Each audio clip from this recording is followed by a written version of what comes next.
One morning in March in Toledo began with an unusual commotion when four unmarked police cars quietly pulled up in front of an old rented house at the end of Ashland Road. Neighbors peeked from behind their curtains, watching officers in bulletproof vests fan out to surround the property as if they were approaching an extremely dangerous suspect. Inside, Richard Tanner, 63 years old, was folding the last jacket into his suitcase, preparing for a trip he believed would get him out of Ohio before it was too late. A firm knock on the door rang out at 7:06 in the morning, shattering the silence that had enveloped the house for many years. "Mr.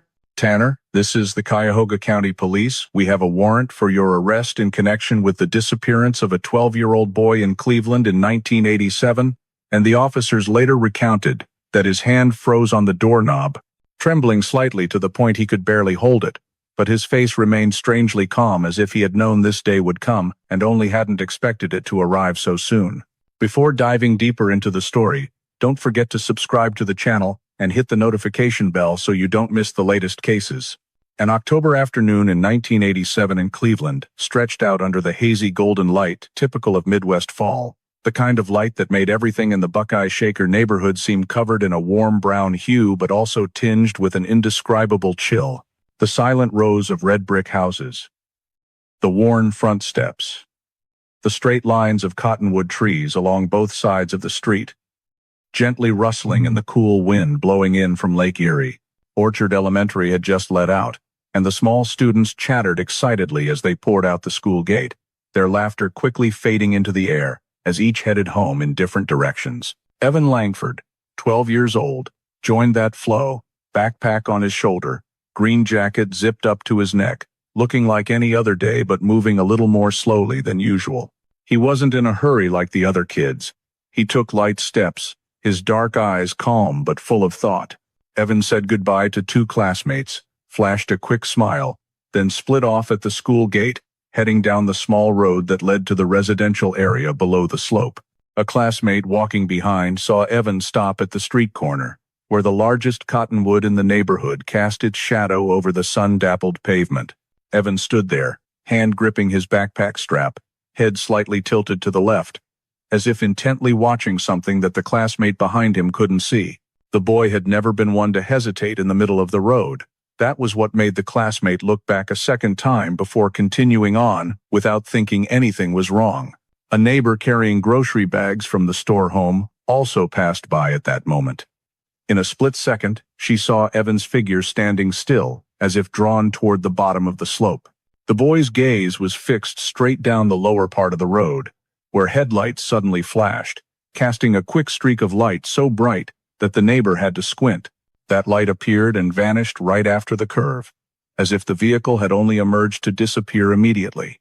When she turned her head to look again, Evan had stepped away from the corner, walking in the direction where the headlights had just flashed.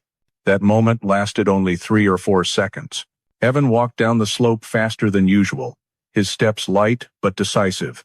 And then, in the space of a single breath, the boy's figure blended into the thin afternoon mist, starting to drift down from the small woods near Shaker Lakes. That was the last time anyone in the neighborhood saw Evan Langford. The following hours passed in unusual silence. The sky darkened faster than usual. The wind from Lake Erie blew stronger. Dry cottonwood leaves clattered onto the pavement. By 6 p.m., dinner was served, but Evan still hadn't come home. The family initially tried to stay calm, assuming their son might be at a friend's house watching a video or playing video games. But by 6:30, worry began creeping into every glance. They called neighbors, called Evan's friends, asking house by house if anyone had seen the boy pass by. By 7 p.m., as they walked around the neighborhood with flashlights in hand, the wind whistling through the cottonwood trees sounded longer, colder. There was no sign of Evan. No sound of small footsteps, no calls, no silhouette moving past windows glowing with yellow light.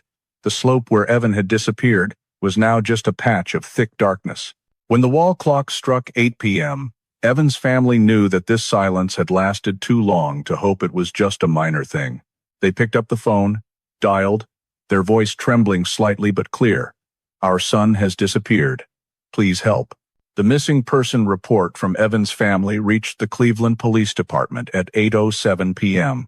In the 1980s, city police were accustomed to cases of juveniles running away or staying out to play, but there was something in the mother's voice trying to hold steady, yet trembling, that made the dispatcher understand immediately. This was not a case of a kid sneaking out. A rapid response team from the Buckeye Shaker area was dispatched right away, bringing handheld floodlights, notepads, and neighborhood maps. They began the investigation that very night, without wasting a single minute. The first thing was to build a timeline based on what Evan's family and friends recounted. 5:10 p.m. Evan left Orchard Elementary. 5:12. A classmate saw Evan standing at the street corner, under the canopy of the largest cottonwood. 5:14. The neighbor carrying grocery bags saw Evan gazing toward the bottom of the slope. At that moment, headlights flashed a detail that caught the investigators' attention, because car headlights at that hour weren't unusual in the city, but appearing exactly when Evan was hesitating made it worth noting. 5:15. Evan was no longer in anyone's sight. That was a 1 to 2 minute gap that police had to fill. To do that, they went straight to the spots where the witnesses had stood. The biting cold from Lake Erie whipped into everyone's faces, turning their breath into white clouds. But they needed to observe from the exact angles the witnesses had seen Evan. One officer stood right at the Orchard Elementary gate, where Evan's classmate had said goodbye to him. He described the line of sight. From there, you could clearly see Evan at the corner. But if Evan walked down the slope a few more meters, the view would be completely lost. That was the key point. The first blind spot. Next, police took the neighbor to the exact position she had been in, right at the transition between the small alley and the main street curb. She remembered very clearly how the headlights appeared so quickly that she hadn't even had time to identify what kind of vehicle it was. When the officers stood in her position and looked down the slope, they noticed the same thing. From that angle, any car going down or coming up could easily create a flash of light then gone effect. That was the second blind spot, an ideal point for someone to back a vehicle in without being fully seen. Police used white chalk to mark the two blind spots on the pavement, one at the street corner, one at the bottom of the slope. Then they mapped the witness positions based on statements: the classmate at the school gate, the neighbor at the curb, a newspaper delivery person farther away who vaguely saw Evan through the trees. These three vantage points formed a triangle, with the sloping area right in the middle menacing and mysterious, like a dark pocket where any trace could vanish in seconds. While drawing the map, new information emerged. A middle-aged man living at house number 412 below the slope said he heard a car door slam hard, a decisive thud, around close to 5:15. He didn't see anyone, just heard the sound. Police noted that sound under suspicious noises, a thin clue, but important in a case so lacking in data. At this stage, police began thinking about vehicles. They couldn't dive deep into any specific investigative direction, because dozens of different cars passed through this residential area every day. However, what witnesses described about the headlights' quick, sharp, angled, slightly downward, led them to preliminarily classify the types of vehicles capable of producing that streak of light. They started screening vehicle owners in the Buckeye Shaker area, especially those who drove through that slope section around the time Evan disappeared. At the same time, police collected every analog camera within a several-block radius. In 1987, there weren't security cameras everywhere, but liquor stores, laundromats, and an old gas station still had old VHS tape recorders. The tapes from those cameras were removed that very night, sealed, and sent back to the station for analysis the next morning. Though everyone knew the image quality of 1980s analog cameras was blurry and flickering, in a disappearance case with so little data, any single frame could become the key. When the clock passed 11 p.m., the investigation team had built the basic framework. The last place Evan was seen, the moment Evan vanished, each witness's line of sight, the two critical blind spots, and the suspicious car door sound. Nothing was enough to conclude anything, but it was enough for them to know that whatever happened to Evan Langford, it occurred over too short a distance, in too brief a time, and in a perfect blind spot of the neighborhood. The official investigation began from that exact moment. Right after finishing the witness map and identifying the two blind spots, Police expanded the crime scene radius by 2 more blocks. The pavement was completely dark now, streetlights casting a faint yellow glow onto the cold asphalt, and gusts of biting wind whipping through the rows of cottonwood trees made the scene feel even heavier. The investigation team decided to split into 3 groups, each taking a different route around the slope where Evan disappeared, with one single goal: find anything that might show where Evan had gone after that final moment. It only took a few minutes for the group on the east side of the slope to discover the first piece of evidence: Evan's bicycle. It was lying in a grassy edge just a few steps from the curb, the handlebars slightly twisted to the left. What caught the officer's attention wasn't the fact that the bike had been left behind, but its unusual position. Normally, when kids park a bike by the roadside, the wheels are straight, the pedals level, and the bike leans close against a fence or tree trunk. But Evan's bike was tilted as if it had been set down in a hurry, or placed temporarily by someone who didn't care if it fell over. This was noted in the report, though nothing could be concluded yet. However, something even stranger was found not far away: a dark green backpack, lying about 3 meters off the path. The first officer to spot it, a young one, raised his hand to signal the whole group to stop. No one was to step closer. The backpack was face down, straps twisted, and the main zipper was pulled backward. This was the clearest anomaly so far in the investigation. Kids might drop a backpack, might toss it to the ground, but a zipper pulled in the wrong direction usually only happens when someone else opens it, or when someone is frantically searching through it very quickly. The forensics team immediately used cold beam lights to examine the dirt around the backpack, looking for scatter patterns from something dropped. There were no splatter marks in the soil, proving the backpack hadn't been thrown, but placed. While the forensics team marked the backpack's position, the second group discovered a small skid mark on the pavement, only about 7 or 8 centimeters long. The skid was too short to determine its origin, but long enough to indicate drag or twisting force from a moving object. There were no signs of something heavy being dragged. The mark was faint, shallow, possibly from a shoe sole or a bike kickstand scraping the road. But it aligned with the spot where the bicycle was found. Several officers recorded this detail as suspicious. Under flashlight beams, they also spotted a few scattered shoe prints, unclear, just faint soil impressions on the asphalt. Cleveland in fall is often damp and cold, so pavement easily picks up prints. But the strong wind that afternoon had blurred the shoe marks considerably. Some prints were long enough to suggest they belonged to an adult, but the shapes were too smudged to identify shoe type or size.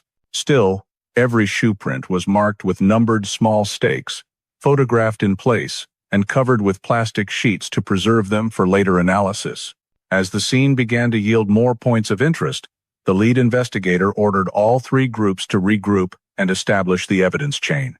The bicycle was labeled A1, the backpack A2, the skid mark A3, and all shoe prints were numbered from A4 onward. Each marker was recorded on the area map. These pieces of evidence were small, but they were the first things directly tied to Evan's disappearance, an essential link that could not be overlooked. A forensics technician proceeded to package the backpack under the team leader's supervision. He put on fresh latex gloves, used tweezers to handle the zipper so as not to disturb any dirt or possible latent fingerprints. The backpack was sealed into a clear evidence bag, tagged with red tape, and labeled with the exact collection time. Similarly, the bicycle was loaded onto the evidence transport vehicle with stabilizing bars to prevent jostling and ensure every scuff mark or scratch on the frame remained intact. All the evidence was then transported back to the Cleveland Police Department's analysis lab.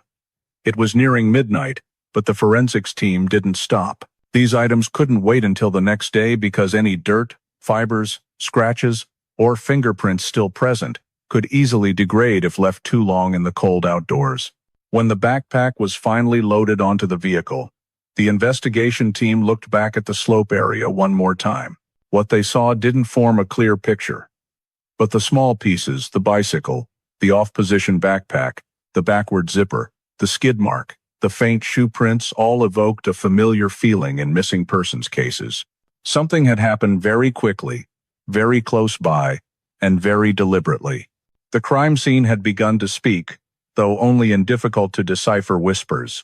The answers would lie in the analysis lab, where each piece of evidence awaited close examination under the cold white lights of the forensics room.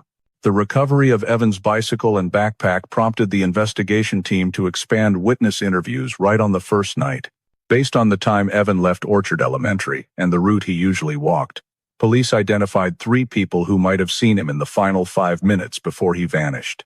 These 3 either lived in or regularly passed through the neighborhood, and that coincidence made them the most critical links in that brief timeline. However, as the investigators sat down to take each person's statement, they quickly realized that what they were getting did not match at any single point. The first was Mr. Harris, 60 years old, living at house number 418 right above the slope. He described very clearly that he saw Evan standing and talking to a man wearing metal-rimmed glasses, around 40 years old, slightly thin build, brown hair. When asked why he was so certain, he said he was watering plants in his front yard at the time, and the streetlight shone directly on the 2 figures, allowing him to see every hand movement. He said, "I saw the boy say something, then the man leaned down, like he was asking back. It looked like they knew each other." The investigator recorded all these details fully, but an uneasy feeling crept in the statements from Evan's classmate and the neighbor people who were standing only a few dozen meters away. No one mentioned a man with glasses. The second, Mrs. Donovan, 45 years old, living across the street, told a completely different story.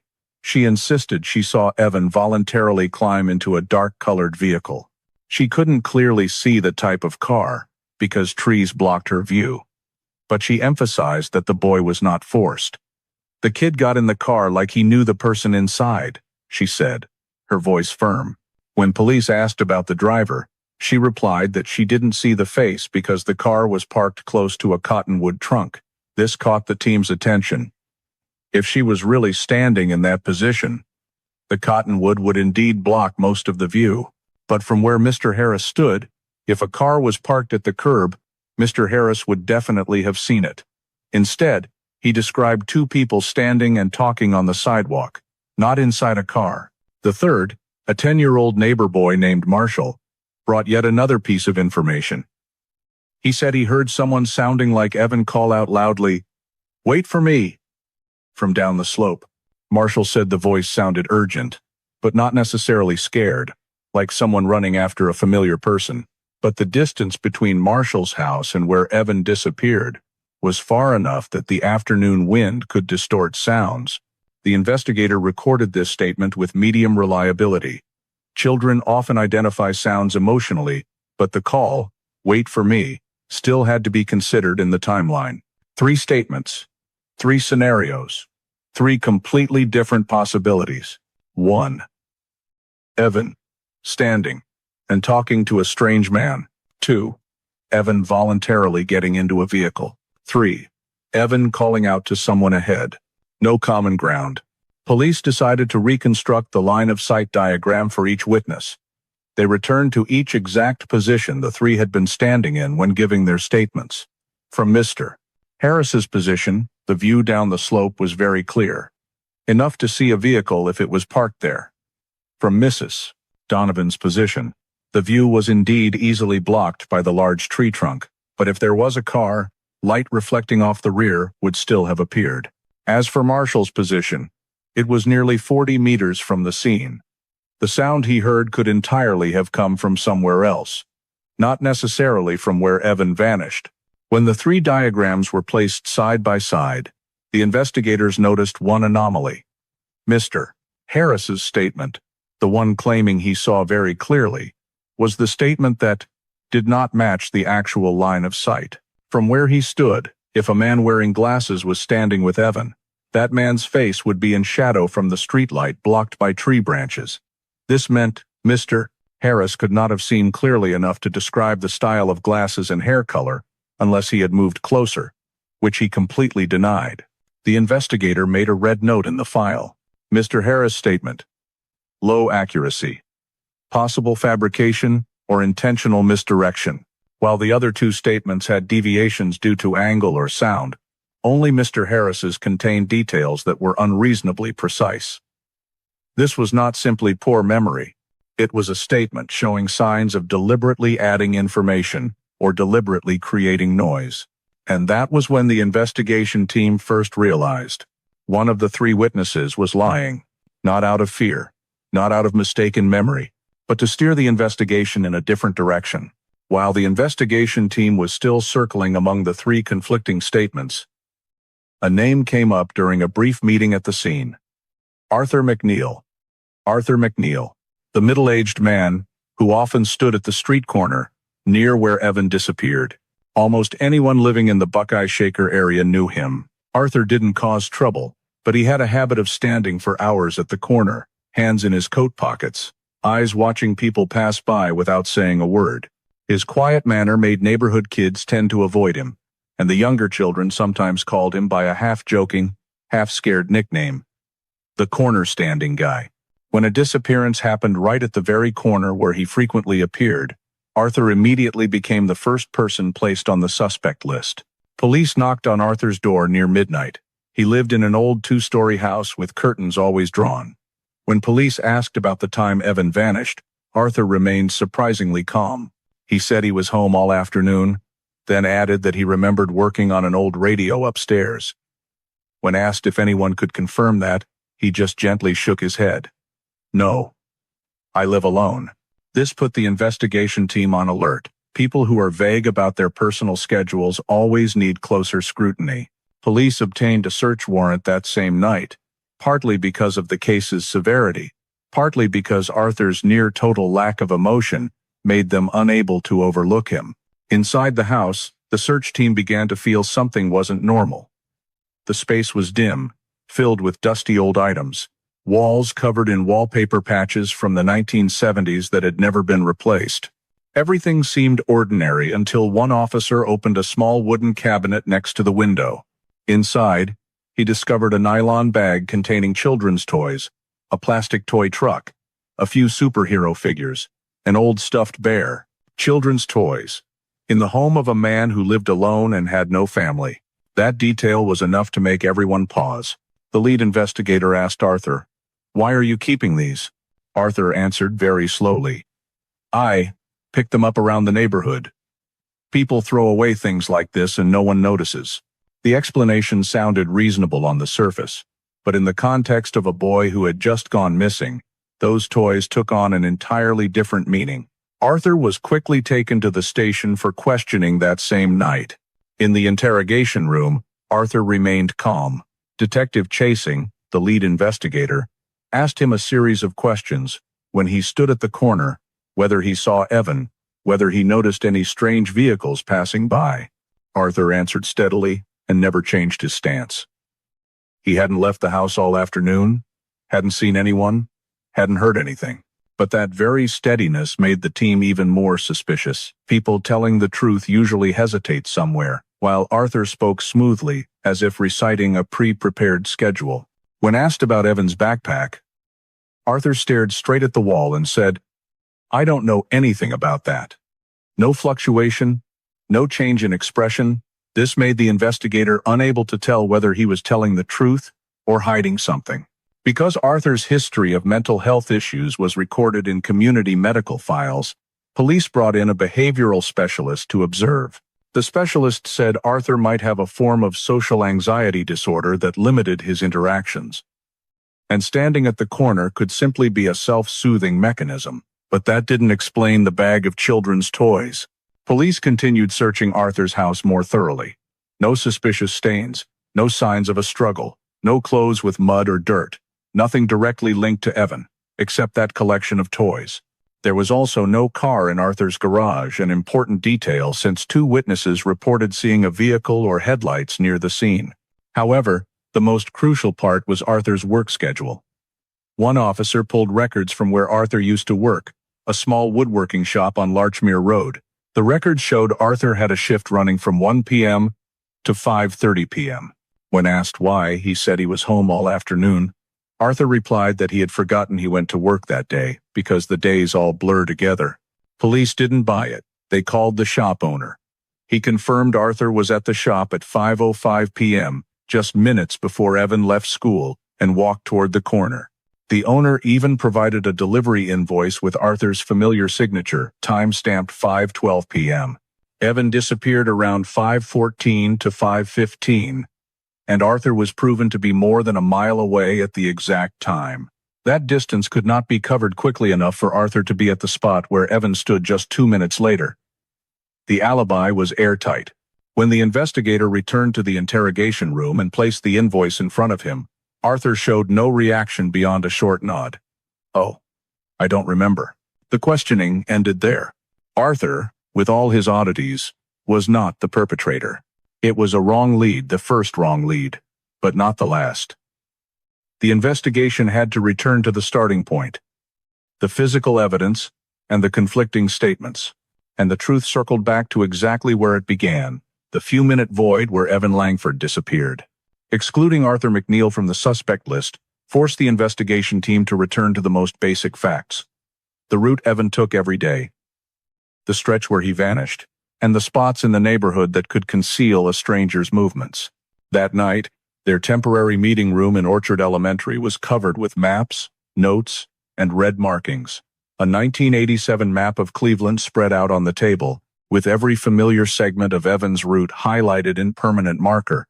Evan followed an extremely consistent route. From the Orchard Elementary gate, he turned left, walked down the street lined with cottonwood trees, crossed the slope leading into the old brick house area, then turned toward Shaker Boulevard. It was a journey repeated almost daily for nearly 3 years. For anyone wanting to track Evan, it would take only observing a few afternoons to know exactly where and when he would appear. Lead investigator Chasing ordered the team to focus on this aspect. If someone had been watching Evan, they had far too many opportunities to plan. But more importantly, they had to identify the points along that route most vulnerable to ambush. Cleveland in the late 1980s had many old streets, abandoned vacant lots left behind after factories and machine shops moved away. These areas, if glanced at during the day, seemed harmless, but as light faded, they became natural blind spots, dark corners that someone with intent could fully exploit. The first point was the very slope where Evan disappeared. The incline created a natural shadow because streetlights didn't reach the bottom. A person standing at the bottom could see someone up top, but the person up top would struggle to see back. The second point was a small alley beside a row of old brick houses, where light was blocked by 2 large tree trunks. At school dismissal time, almost no one passed through this alley, an ideal spot for someone to hide in plain view without drawing attention. The third point, just 2 blocks away, was the old rail line. Though trains had rarely run for years, the area remained a small maze of vacant lots, rotting wooden planks, collapsed fencing, and shortcuts only longtime residents knew. After marking these 3 points on the map, Chasing ordered the search radius expanded by 300 meters in every direction. 3 teams immediately fanned out, one along the rail line, one checking dark alleys, one following the route down toward Shaker Boulevard where Evan usually turned home. Instinct told them that anything still remaining here had to be found now, before weather changed or neighborhood residents accidentally disturbed the ground. In the rail line area, the first team used floodlights to scan close to the ground. Only minutes later, they radioed back that they had found something potentially important. When investigators arrived, they saw a faint tire track on the hard-packed dirt, less than half a meter long.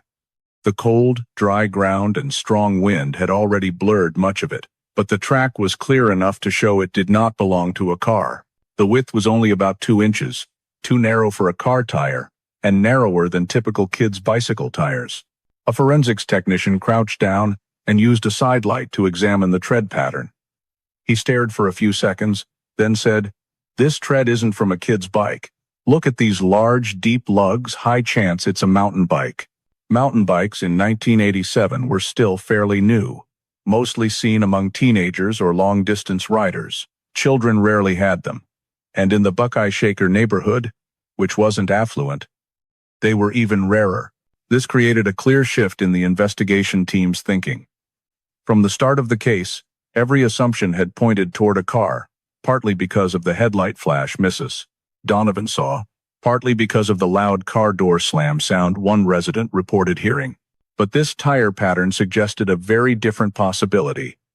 Whoever was watching Evan might have moved on a mountain bike, a vehicle that was fast, silent, and hard to notice in low light.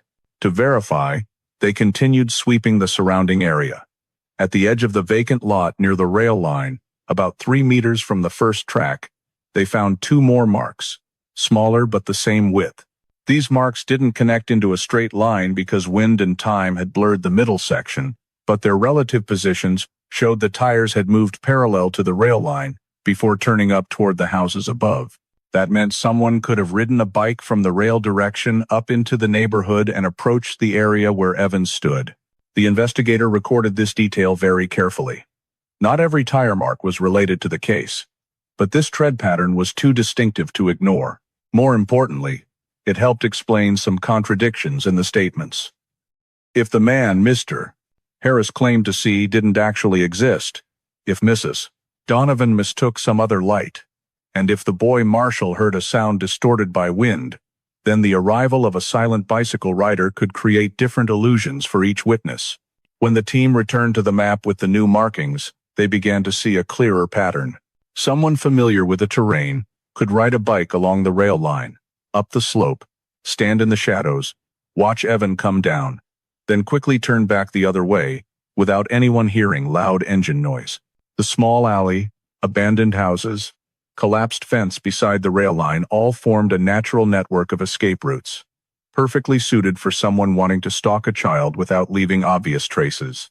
After fully documenting everything, the investigation team used a red pen to draw a large circle around the rail line area, connecting it to the 2 previous blind spots. The 3 danger points were no longer separate.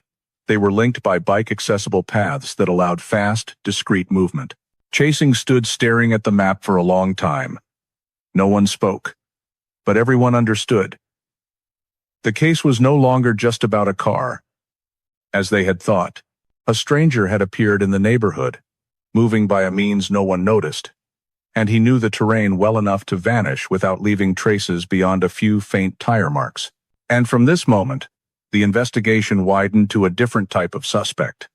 A silent, patient individual who had been watching Evan, not from behind the wheel of a car, but from the handlebars of a bicycle.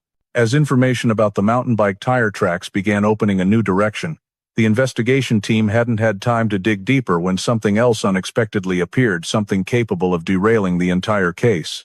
3 days after Evan disappeared, on a gray, chilly morning, an anonymous envelope was delivered to the Cleveland Police Department.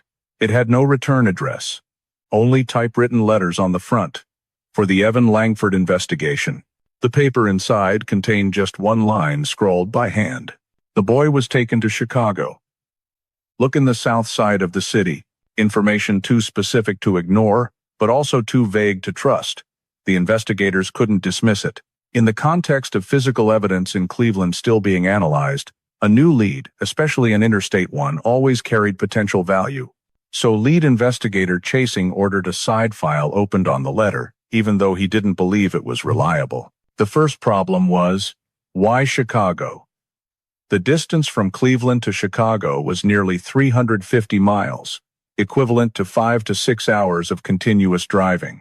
No witness mentioned an out-of-state license plate, no one reported seeing a vehicle heading west on Interstate 90, and more importantly, there was no indication Evan had been taken far away on the very first day. Yet the letter asserted exactly that. In the early weeks, police had to verify it by procedure. They contacted Chicago PD, asking them to check the south side areas the letter mentioned. Teams in Chicago swept old industrial zones, interstate bus stations, cheap motels, and areas near train stations. Nothing suspicious turned up. No one had seen a boy matching Evan, no reports of lost children from Ohio, no items or traces that matched. While Cleveland PD was busy collecting analog cameras, analyzing tire tracks, and reconstructing Evan's route, verifying Chicago forced them to spread resources thin. 2 months passed, with dozens of cross-department calls, hundreds of pages of overlapping reports, but the result was always zero. Only when the document analysis team in Cleveland focused on the letter itself did anomalies start to emerge. The letter was typed on average quality paper, but the handwritten line was unusual. Faint ink, uneven strokes. The technician recognized the ink as belonging to a rare ballpoint pen, produced in the early 1980s, a type sold only by a few small stores in Ohio. From there, the investigation shifted. Not Chicago, but the letter writer. They sent the letter to handwriting analysis. Though it was only a few words, the experts still extracted pressure, slant, and stroke patterns.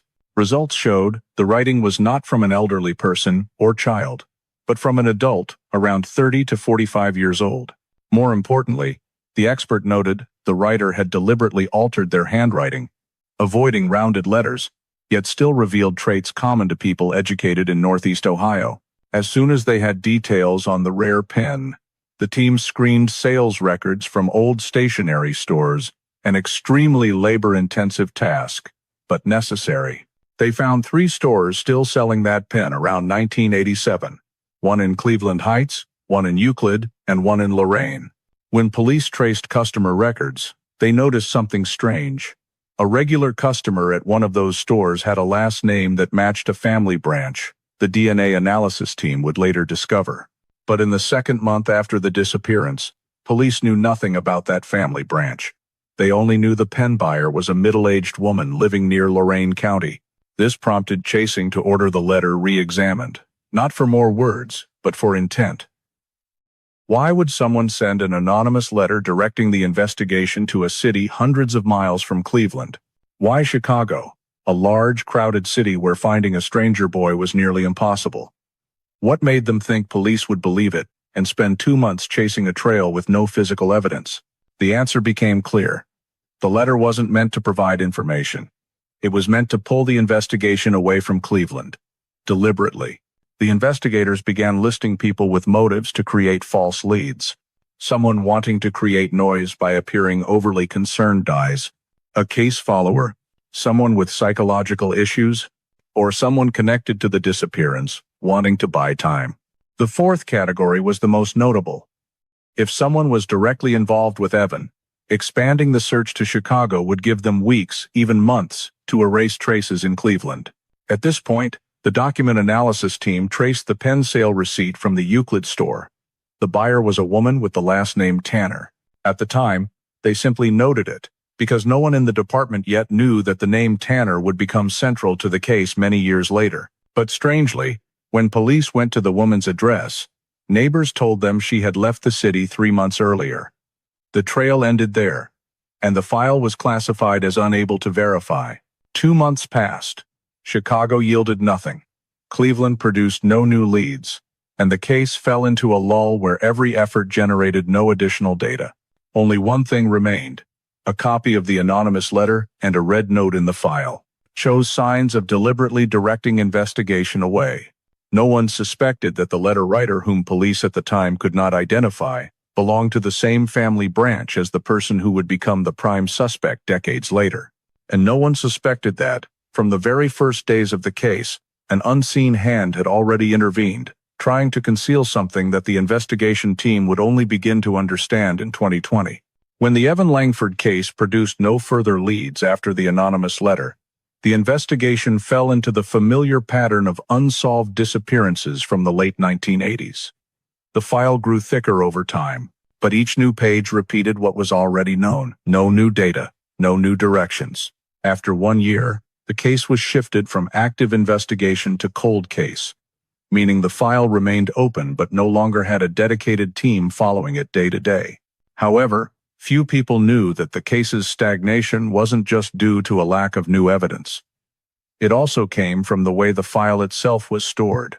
In the years that followed, small errors at first thought harmless gradually became barriers that pushed the truth back an entire decade. File pages misordered. The Cleveland Police Department in the late 1980s still stored records entirely manually.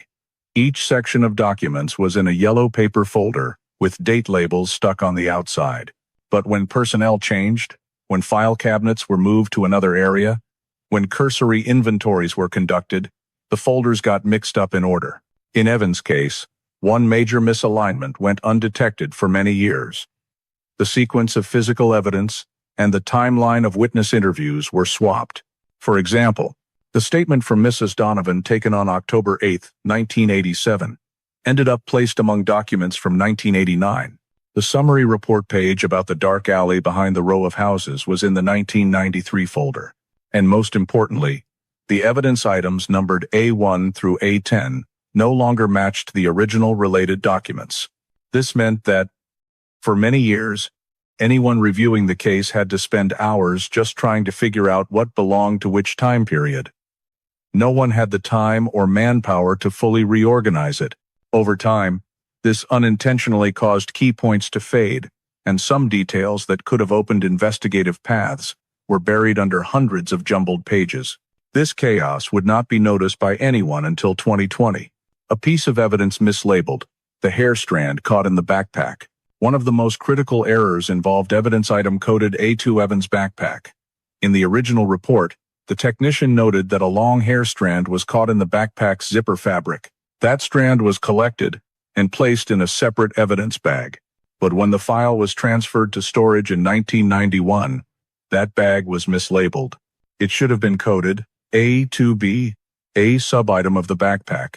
But the label was written as A8, the number for a different item, a scrap of paper found near the rail line, completely unrelated to the backpack.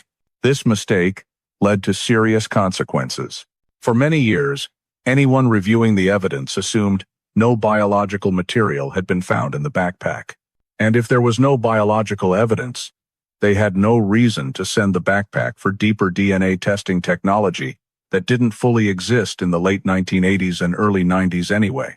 The hair strand was overlooked for nearly 25 years, sitting silently in a plastic bag in cold storage, all because of a label error of fewer than 3 letters.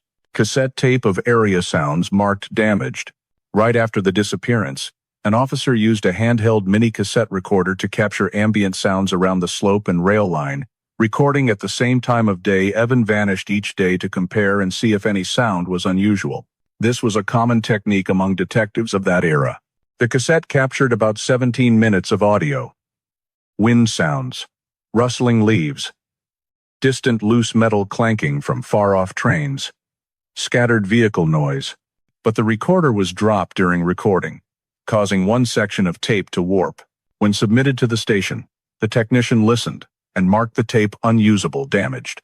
From then on, the cassette was placed at the very back of the evidence section, never opened again. They assumed it contained no useful information. What they didn't know was, the tape was only warped for about 8 seconds. The rest was perfectly audible. But in 1987, audio separation and signal cleaning technology was still very limited. No one thought to preserve the tape for later analysis with newer technology. The cassette was sealed in a paper box, placed on the highest shelf of the file cabinet, and remained there undisturbed for nearly 3 decades. A decade with no progress. From 1988 to 1997, Evans' file was opened and closed multiple times. Whenever a new detective joined the unit, they would try reviewing the timeline, examining evidence, rechecking the streets. But they all faced the same problem. Nothing new. The faint tire tracks near the rail line had been erased by weather just days later. The blurry shoe prints on the asphalt had completely vanished after several rainy seasons. The backpack and bicycle had only received very basic analysis early on due to limited technology. No new witnesses. No matching reports of lost children in Ohio or Illinois. No one confessed. No ransom demands or further contact. It was the quietest kind of disappearance. No traces, no signals, no related events. For many years, the case remained in a loop. Every time a tip came in, it led to a dead end. Every time someone called the hotline, it was confusion or imagination. The file grew thicker, but the information did not. And worse, the storage errors made reconstructing the original case logic increasingly difficult. Each new detective approaching the case spent weeks just trying to understand what the real initial sequence was. The decade-long stagnation wasn't because the truth had vanished, but because the truth was buried under the very human storage system. Only toward the late 1990s, as technology began to change, as DNA became a more powerful tool and file digitization started to emerge, did the Evan Langford case have a chance to be looked at with fresh eyes? But it would take more than 20 years for those small errors to be uncovered and become the key to the real turning point. By the late 1990s, as technology and investigative methods began to change, the Cleveland Police Department decided to review unsolved disappearances through a large-scale case re-examination program. The Evan Langford case was one of those prioritized due to the timing of the incident, its mysterious nature, and the complete absence of traces in the preceding years. This very re-examination program led to an unexpected discovery, not from the scene or physical evidence, but from a forgotten traffic report.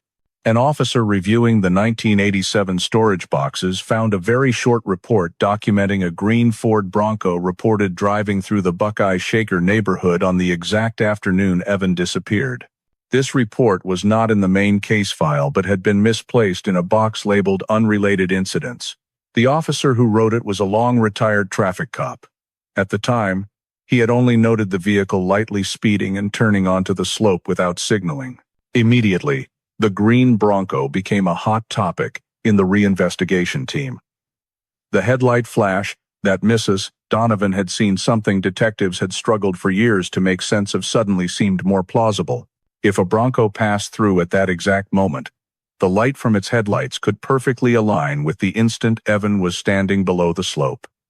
And if the vehicle stopped, Mrs. Donovan's belief that Evan voluntarily climbed into a dark-colored vehicle would no longer seem unreasonable. From 1998 to 1999, police tracked down every owner of a green Bronco registered in Cuyahoga County and the two adjoining counties in 1987. The final list contained 28 people, a manageable number, but not easy to verify one by one, especially since some had moved away, changed vehicles, or passed away. The screening process lasted many months. 27 of the 28 owners were eventually ruled out.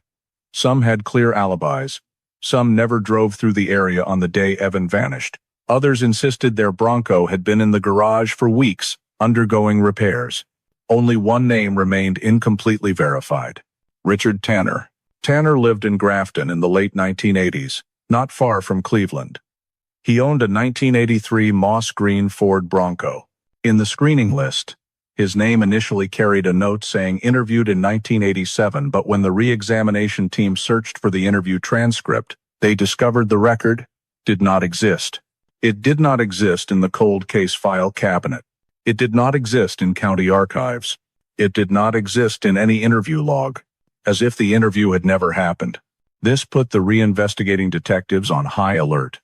In the very first 1987 note written by Detective Allen, Tanner was recorded as spoken to through the doorway, but there was no recording, no signature confirmation, no detailed notes, just one single line, no further relevance. No one knew why this report had not been filed properly.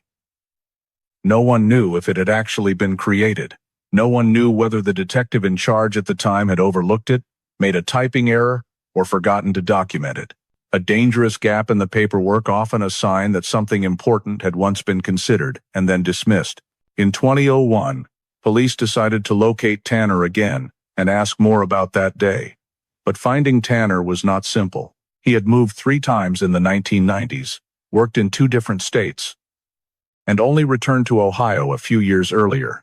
When the investigation team went to his current address in Lorain, they only spoke to a neighbor who said Tanner was rarely home, seldom interacted, and kept very much to himself. Strangely, when police sent a letter requesting an interview, Tanner did not respond. When they knocked a second time, no one answered. When they checked his driver's license, registration, and social security records, everything was valid. No signs of fleeing, no major violations, no history of violence. Tanner existed as an ordinary citizen, yet left odd gaps in the records related to Evan's case. In the 2003 report, the lead investigator described Tanner with a cold observation. He hasn't done anything wrong on paper, but the things that feel off are too many. However, since at that time there was still no physical evidence linking Tanner to Evan, the case froze again. The faint tire tracks had long been erased. The Bronco was no longer owned by Tanner. He had sold it in 1994. Locating that old vehicle now was nearly impossible. In the Cold Case Unit's 2005 report, Tanner was placed on the list of persons to monitor when new technology allows DNA re-examination. That was the first time his name appeared with red asterisks in the file. But at that point, no one in the department knew that the entire record of Tanner's supposed 1987 interview had been internally lost, and that very loss had kept Tanner only on the periphery of the investigation, not enough basis to charge, but also not enough reason to fully rule him out. The case sank once more, while the name Tanner remained hanging in the file, like a door left half open with no one holding the key to check behind it.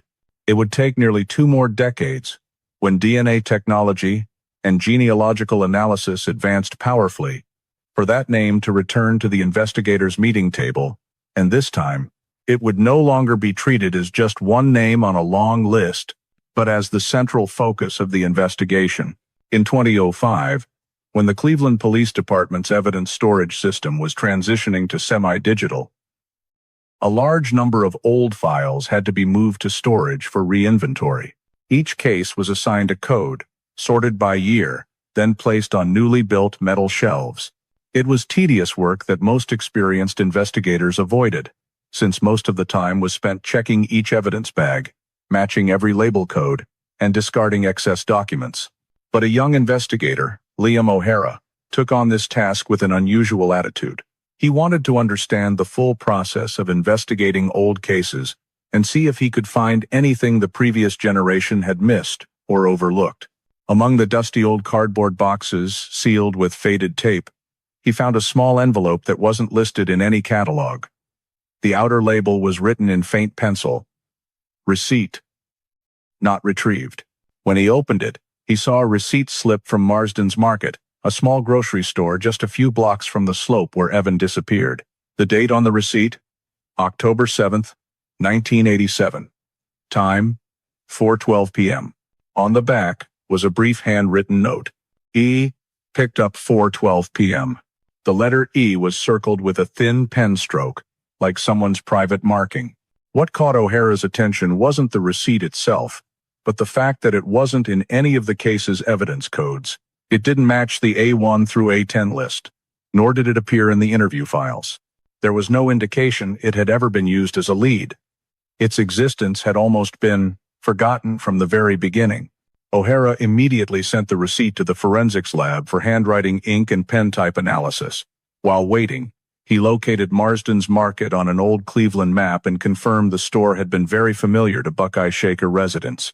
It had closed in 2003, but the lease records were still in the city's database. From the lessee's name, he tracked down the former owner, Raymond Holt, now living in a nursing home on the outskirts. When meeting Holt, O'Hara showed him the receipt. It took the man nearly half a minute to recall. Then, he said something that changed everything. "We had a habit of noting regulars' initials, especially the kids who stopped by often. E was very likely Evan. The boy used to run in for candy after school. That made the receipt far more significant than initially expected. Evan was at the store at 4:12 p.m., nearly an hour before he was last seen at the school gate. The time between those 2 points was completely absent from the investigation file. No one had ever mentioned where Evan was from 4:12 to 5:10. No classmate reported seeing Evan before dismissal. No one knew if he walked alone or met someone. When the lab returned results, things grew even more puzzling. The handwritten ink on the receipt belonged to the same rare, faint blue ballpoint pen type previously identified as appearing in the anonymous letter sent to police years earlier. Both documents were written with a limited production pen from the early 1980s, sold only at 3 stores in the Cuyahoga area. Though it couldn't be confirmed as the same person writing, the fact that 2 key documents related to Evan's case used the exact rare ink forced O'Hara to ask, coincidence or intentional sign? He continued tracing the receipt's origin. One small detail made him pause for a long time. The receipt had extremely neat double folds, showing it had been carefully folded before being placed in the envelope. The person who wrote E didn't scribble quickly, but with even pressure, unlike typical quick cashier notes. But if Holt hadn't written it, then who did? And why was it stored in an envelope instead of being added to the main file? The more he read, the more he realized the receipt was in the wrong place. Mixed in a box of miscellaneous papers, many belonging to unrelated cases, stuffed together because no one had resorted them after the evidence room relocated in the early 1990s. A simple administrative error, but with consequences lasting decades. O'Hara recommended adding the receipt to the official evidence catalog, assigning it a new code, and attaching a note that this document could be directly related to Evans' movements before the disappearance. His report was signed off and entered into the new digital system. However, the receipt still couldn't create an immediate investigative breakthrough. It only revealed a new time gap in Evans' schedule, an hour missing from all accounts. It suggested someone might have approached Evan much earlier than initially assumed, and the E marking on the back, with the same ink as the anonymous letter, made many investigators think, but no one had enough evidence to go further. At that point, it was just a piece of information lying still like a small stone under the sand. No place in the picture, nothing yet to connect it to the other pieces. But it existed, waiting for the day when new techniques, new analyses, and old errors would be clarified. And when that day came, the receipt would become one of the most critical links in the case. In 2020, when a statewide program to re-examine long-term missing persons cases was rolled out across Ohio, the Cleveland Police Department's evidence storage was forced to reopen hundreds of old boxes to see if advances in forensic technology could produce any breakthroughs. After 35 years with numerous errors in record-keeping, some items that had seemed worthless in the late 1980s now held special potential. Among them was Evans' backpack, an item that had been considered fully examined for decades. When the new forensics team received the related evidence box, they rechecked every sealed bag using modern procedures. Ultraviolet light scanning, fiber dusting, and close inspection of every fabric edge. A young technician named Marissa Donnell was the first to notice the anomaly. On the inner fabric edge near the zipper, a spot almost no one had paid attention to in previous checks. There was a thin, long, dark hair strand caught between two layers of fabric. It was too small to easily spot with the naked eye, but under specialized lighting, the hair stood out clearly. Donnell paused and called the whole team over. She understood that this hair might have been overlooked due to the evidence label mix-up years earlier. The old sealed bag was still intact, proving it hadn't been mixed in later. An intact biological item after 33 years was rare, especially one in a backpack handled multiple times. The hair was carefully removed with sterile tweezers, placed in a test tube, and immediately sent to the DNA sequencing lab. Forensic technology in 2020. What was impossible in 1987 now became feasible. 30 years earlier, a hair like this would have been nearly useless. In 1987, most forensic labs could only analyze hair if it had a root, the part containing nuclear DNA. Without a root, they could only do mineral index testing or optical comparison, which had almost no value for identifying suspects.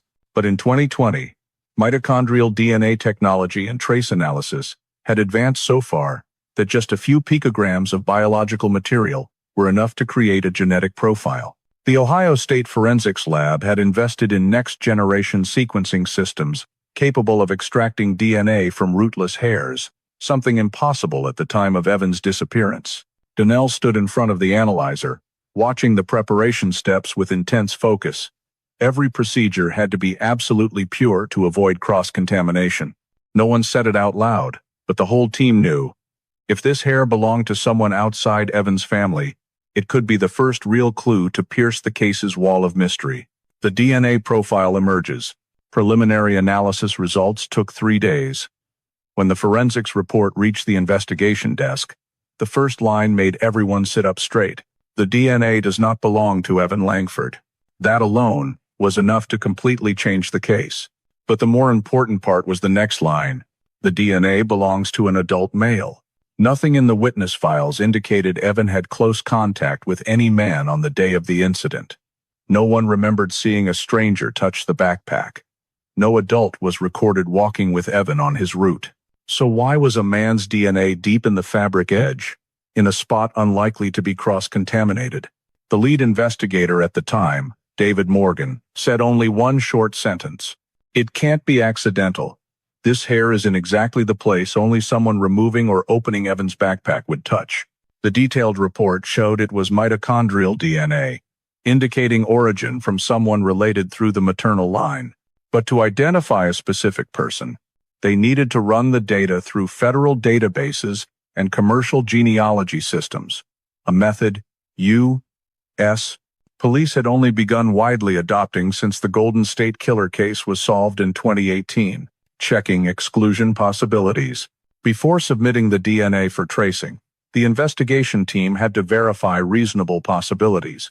Could the DNA be from a teacher at the school, an evidence clerk from the 1980s, an investigator who previously opened the backpack? DNA samples from every person connected to the evidence were collected and compared. None matched. Next, they compared it to Evan's father's DNA, 2 cousins, and several close relatives who had handled the backpack in the family. Results: no matches. This led to a chilling conclusion. The man who left the hair in the backpack had touched it before it was collected at the scene, meaning this person likely had access to Evan or his belongings right before the boy vanished. The DNA is submitted, and the waiting begins. Once the complete DNA profile was created, it was coded and sent to the Federal Database Center. A copy was uploaded to GEDmatch, which allowed matching against family trees from commercial genetic testing kits. Waiting was the hardest part, but for cases pending decades, patience was the most essential skill. While awaiting results, Investigator Morgan and his team revisited every detail once overlooked. Conflicting statements, tire tracks, the Marsden's Market receipt, the green Bronco, the anonymous letter, all scattered, like puzzle pieces too far apart to imagine the full picture. But the hair with male DNA, an item that couldn't be explained by error or faulty memory, was the first thing with real certainty. A physical piece of evidence strong enough to lay the foundation for a new investigative direction. Donald wrote in her lab journal, "It feels like this is what 1987 missed. Like the clue was always in the backpack, just waiting for the era to advance enough to see it." No one knew that this strange hair would lead straight to Tanner's relatives, and from there uncover the full truth. But right in 2020, the only thing they had was certainty that, for 33 years, a man had been very close to Evan, and no one had ever known he existed. That hair was the case's first revival. And it was only the beginning. When the DNA profile was entered into the genealogical tracing system, no one on the investigation team expected anything to happen quickly. Long-standing cases often had to wait months, or even years, until someone in the suspect's family submitted a commercial genetic test kit, or until the databases expanded further. But just 9 weeks later, a notification from the State Genealogy Analysis Lab arrived on Investigator Morgan's computer. The notification had only one line: match at distant relative level, Tanner family branch. Not an indirect name, not a suggestion, not a vague hint. It was a real genetic link, based on mitochondrial DNA segments, the type inherited through the maternal line. The Tanner branch was not an unfamiliar name in the Evan file. In the past, someone with that surname had been on the Green Bronco screening list, then left hanging due to no clear interview record. But at this moment, no one mentioned that right away. They only knew that a maternal relative of Tanner had shared DNA data on a genealogy testing platform, and the sample from Evan's backpack matched that branch. Narrowing down males in the matching branch in 1987, the Genealogy Analysis Lab began a meticulous process, reconstructing the Tanner family tree using public records, civil documents, birth and death certificates, social security files, and residency declarations from the late 1980s. The branch stretched back to when suburban Ohio was just a cluster of small towns. When rebuilt, it revealed a large extended family across generations in the cities of Lorain, Elyria, Oberlin, and parts of western Cleveland. After excluding women and those not living in Ohio in 1987, the final list consisted of 4 men in the genetic branch who could potentially match the hair in the backpack. The 4 names were ranked by age and residency location in the year Evan disappeared. All 4 were adults at that time. All 4 lived close enough to Cleveland to be in the Buckeye Shaker area on that October afternoon. It was the first time in over 3 decades that the investigation team had a short, truly substantiated list. 3 were ruled out immediately.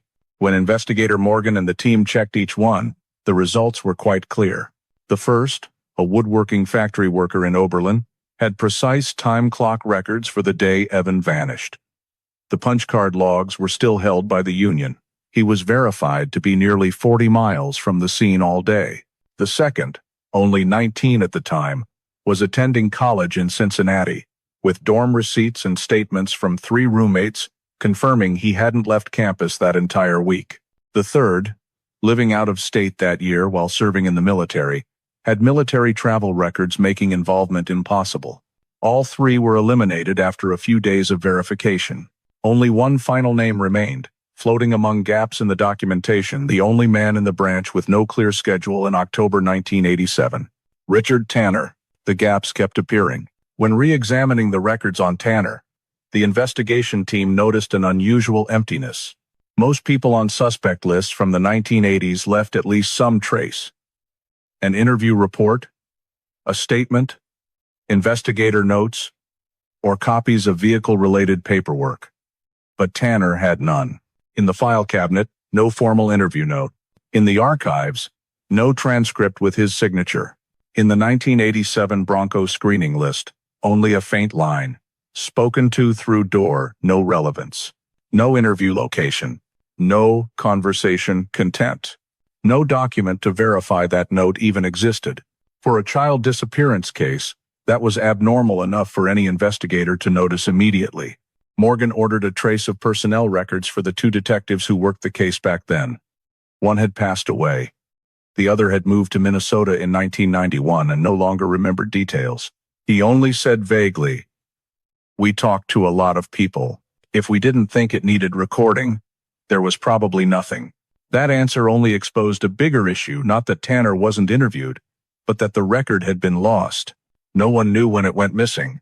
No one knew if it was due to oversight, or if it was removed and not returned to the right place. But this loss happened to fall on the only case still on the suspect list in 2021. DNA, the thing that can't be hidden.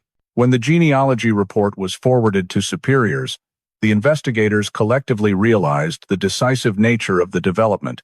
Out of hundreds of possible connections, only one person fit the genetic branch and couldn't prove an alibi for the year Evan vanished. Moreover, Tanner had an indirect link to the area near the scene and had owned the green Bronco suspected of passing the slope that day. What caught Morgan's attention most was the silence around Tanner's file in the entire early phase of the case. A person on the list of 28 Bronco owners, yet the only one without clear interview documentation while everyone else had full file traces.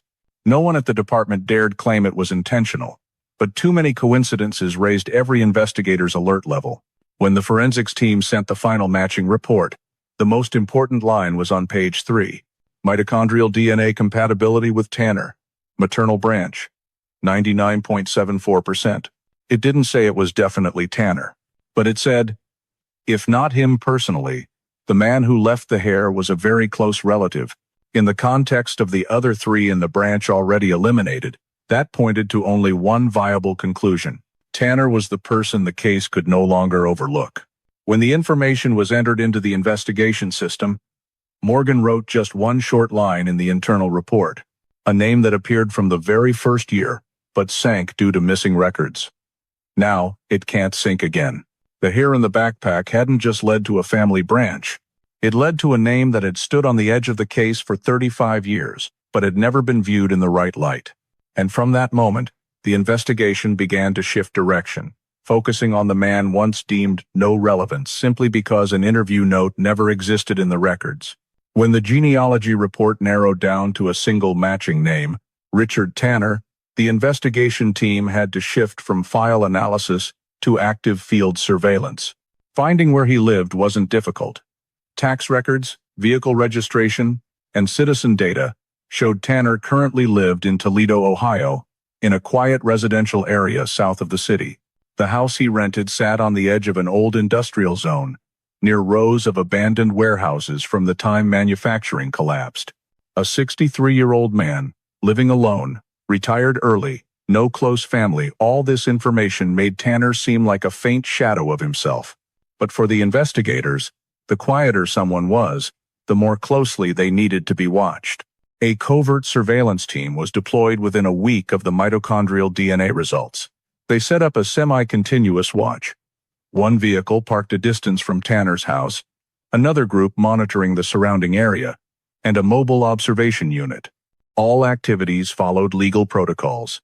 There was no direct contact, yet everything was only to document his daily behavior. The first day, nothing unusual. Tanner woke at 7:15 a.m., walked out to the yard to get the newspaper, then went back inside. By 10 a.m., he drove his old silver sedan out of the neighborhood, stopped at a grocery store, then a pharmacy, and returned home early afternoon. No meetings, no conversations, no abnormal behavior.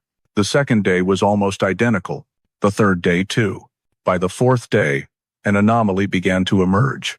Around 3 p.m., Tanner drove out of the house, right on time like a fixed habit. But this time, he didn't stop at a store or pharmacy. The car went straight to an old warehouse district about 10 blocks away. The area had once been the hub of a steel supply chain but had been largely abandoned since the late 1990s. Tanner parked at the end of a long row of warehouses, got out, unlocked one of the small units against the wall, and disappeared inside. The surveillance team noted, Tanner stayed in the warehouse for about 37 minutes. When he came out, he carried nothing. He locked the door, returned to the car, and drove away. The report read, unclear what he did inside. No signs of contact with anyone else. The next day, Tanner repeated the exact same behavior, same time, same route, same duration in the warehouse.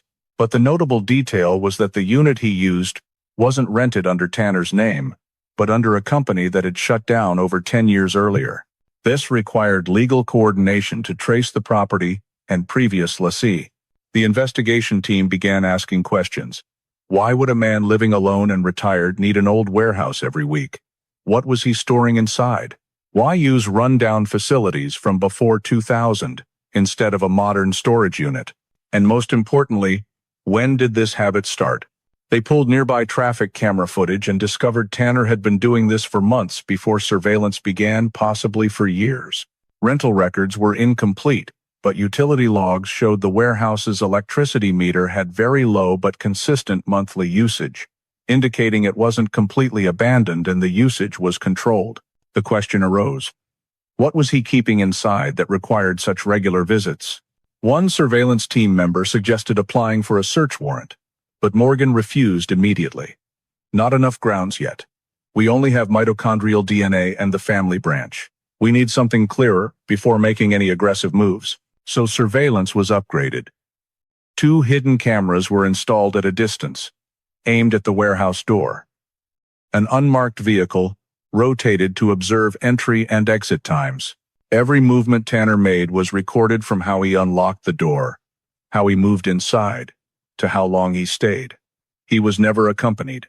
In the following week, Tanner visited the warehouse 3 times, each time around 3 p.m., and each time staying 35 to 40 minutes. He never carried anything in or out. That regularity made the behavior even more puzzling. It was as if he wasn't there to move items, but to check on something or ensure it remained undisturbed. One rainy day, when Tanner left the warehouse, a strong gust of wind blew the door open slightly before he could lock it. In a brief second, the camera captured what was inside: a low wooden table, a gray metal box of the type used in 1980s factories, and an old cardboard crate against the wall. Not much. No machinery, no goods. The warehouse was nearly empty. That only made whatever Tanner kept inside more noteworthy. He wasn't using it for everyday storage. The investigation team began evaluating the possibility that this was where he stored old evidence, something related to 1987 that he didn't want anyone to find. An old metal box, specifically the kind once used for personal files or evidence, made many in the team feel this was no longer vague suspicion. In the surveillance report sent up, Morgan wrote, "No signs he is hiding his movements. No attempts to evade surveillance. No change in routine when it rains or when unfamiliar vehicles are in the area. This only happens when someone believes no one is paying attention to them, or when their actions have become a deeply ingrained habit over many years." The questions grew clearer. If Tanner is keeping something from 1987, It's in that warehouse.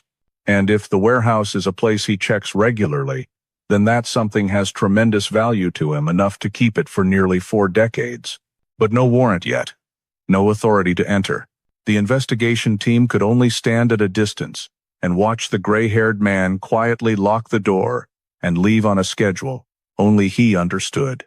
And with each passing day, the feeling that they were standing right next to the answer to a 37-year-old case grew stronger. Continuous surveillance of Tanner's house over many weeks painted a clearer picture of his lifestyle. Regular, solitary, silent, to the point where it was hard to distinguish normal habits from careful preparation. But to take the next step in the investigation, the team needed something stronger than any hypothesis. Richard Tanner's own DNA, collected outside of compulsion, legally and without a search warrant. And the only way to obtain that was through a trash pull collecting garbage once the homeowner placed the bins at the curb, which the law allows because discarded trash is considered abandoned property. Tanner lived alone, with no visitors, no one sharing the house. This made any biological sample in the trash almost certainly his. The key was waiting for the right moment. One Monday night in late March, the surveillance team reported that Tanner had just carried a large trash bag out and placed it next to the bin, then immediately went back inside. This was the best opportunity. A 2-person team moved in quickly, dressed in plain clothes, walking through the neighborhood like late-night joggers, then swiftly approached the bag in under 10 seconds. The bag was placed into a larger, discreet one, and taken to the lab. Everything happened silently, cleanly, without leaving a trace. From start to finish, Tanner had no reason to suspect anything unusual. Inside the trash bag, when the forensics technician opened the trash bag, they found familiar items: used tissues, food packaging, note papers, and 3 empty soda cans. But what caught the team's attention was 2 old toothbrushes with worn handles tossed in among the garbage. Those were ideal. Toothbrush bristles retain abundant, clean DNA with minimal environmental degradation. Additionally, there was a disposable paper cup with coffee stains on the rim, along with 2 cotton swabs lightly stained yellow, appearing to be nasal mucus or oral mucosa samples. These items were collected separately, coded, and sent for modern DNA analysis. The important point was that every sample in the bag had an extremely high likelihood of belonging to Tanner. There were no signs of anyone else living in the house or any visitor activity throughout the surveillance period. This made the entire trash pull clean both legally and scientifically. DNA analysis. Results came faster than expected. The DNA sample from the toothbrush was prioritized first. Partly because it was rich in DNA, partly because it was less prone to cross-contamination than others. Just 4 days later, the automated sequencing system completed the nuclear identification profile and sent it to the genealogy team for comparison with the mitochondrial DNA chain from the hair in Evan's backpack. The report reached lead investigator Morgan's office on Friday morning at 10:14. The main content was only 3 lines. Richard Tanner's nuclear DNA matches the mitochondrial DNA from the hair in Evan Langford's backpack. Match probability: 99.998%. Conclusion: Tanner is the source of the DNA and evidence. Item A-2B.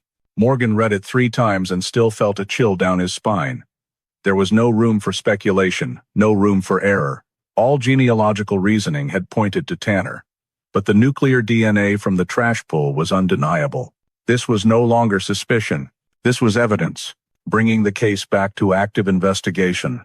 That same afternoon, Morgan called an emergency meeting among specialized units to move the case to active investigation status, full force, priority pursuit. This was the first time the Evan Langford case had been upgraded this way since the late 1980s. Tanner's file was expanded. Previously scattered and faint details were now arranged side by side in a new order. He once owned the green Bronco that passed the slope the day Evan disappeared. He was on the list of 28 Bronco owners but left no interview record. He lived near an area with a store selling the rare pen type that appeared in the anonymous letter. His family had the DNA branch matching the hair. He currently maintained a mysterious warehouse for years. And now, his DNA fully matched the DNA recovered from Evan's backpack. There was no longer any reason to delay. The legal team prepared paperwork for search warrants on Tanner's house, and the warehouse unit in South Toledo's industrial area. The surveillance team was ordered to continue tight monitoring but not approach him until the warrants were signed. Any hasty action could alert Tanner that he was under investigation and allow him to destroy evidence in the warehouse. In the internal report to command, Morgan wrote, "This is the first time in 37 years we don't just have leads, we have strong evidence of Tanner's direct presence on Evan's belongings. The investigation is officially reopened on the basis of identifying DNA. Request expedited search warrants in consideration of emergency arrest." The quiet hours before the storm. While the paperwork moved to the district prosecutor for warrant approval, surveillance continued tracking Tanner. He still lived as usual, morning walks, picking up a few errands, then returning home. No signs he sensed the legal noose tightening around him. The next day, he visited the warehouse again at the familiar time. From a distance, through infrared cameras, investigators watched him open the door, step into the dark room, and disappear. Inside could be what they were about to uncover with the warrants: a missing piece, a trace of Evan, or something kept for nearly 4 decades. The trash pull had taken the case farther than anyone predicted. DNA doesn't lie. And now, all that remained was the moment the search warrants were signed. Once that warehouse door opened, the truth would step out with it. Before the search warrants were signed, the investigation team continued reviewing all old evidence to prepare for the next breakthrough. On the recovered evidence list was an item that had been considered meaningless for 3 decades. The 1987 scene audio cassette tape, once marked damaged. From the perspective of 1987, that marking made sense. The recorder had been dropped while capturing wind sounds at the slope, causing the tape to warp, producing heavy static, crackling, and broken audio. Technicians at the time only had basic noise filters and couldn't process the faint signals buried under the interference. The cassette was filed at the very back, deemed unusable. But in 2021, with artificial intelligence audio restoration technology, everything changed. With just a tape sample, AI could separate noise, recover lost frequencies, and reconstruct sounds hidden beneath the distortion. Investigator Morgan sent the tape to an audio lab at Ohio University, home to a team specializing in historical signal recovery. Many on the team thought this was just procedural. The tape had been useless for over 30 years. No one expected anything significant. But Morgan had a different instinct. DNA had pulled the case back into active investigation. He knew that sometimes the smallest, seemingly forgotten clues could unlock a chain of major truths. Beginning the restoration, the cassette was removed from its plastic case and loaded into a specialized reader with vibration sensors. Before playback, the technician fed the entire noisy data into an AI model to learn how to remove the background hiss, the biggest obstacle. After 3 hours of model training, the AI began cleaning the tape. White noise layer, separated Cephanus. Low frequencies boosted bad. High frequencies, reconstructed. Distorted waves from the impact algorithmically corrected it. Each layer of interference was peeled away like years of accumulated dust. The screen's spectrogram gradually brightened. Many frequency bands previously completely blocked now appeared as smooth waves. By the end of the day, the technician called Morgan and said just one sentence: "There are sounds beneath the noise, quite clear." The first listen. The whole team sat in a small soundproof room. The technician pressed play on the restored file. It opened with strong wind hitting the microphone, still some noise, but no longer completely overwhelming like the original.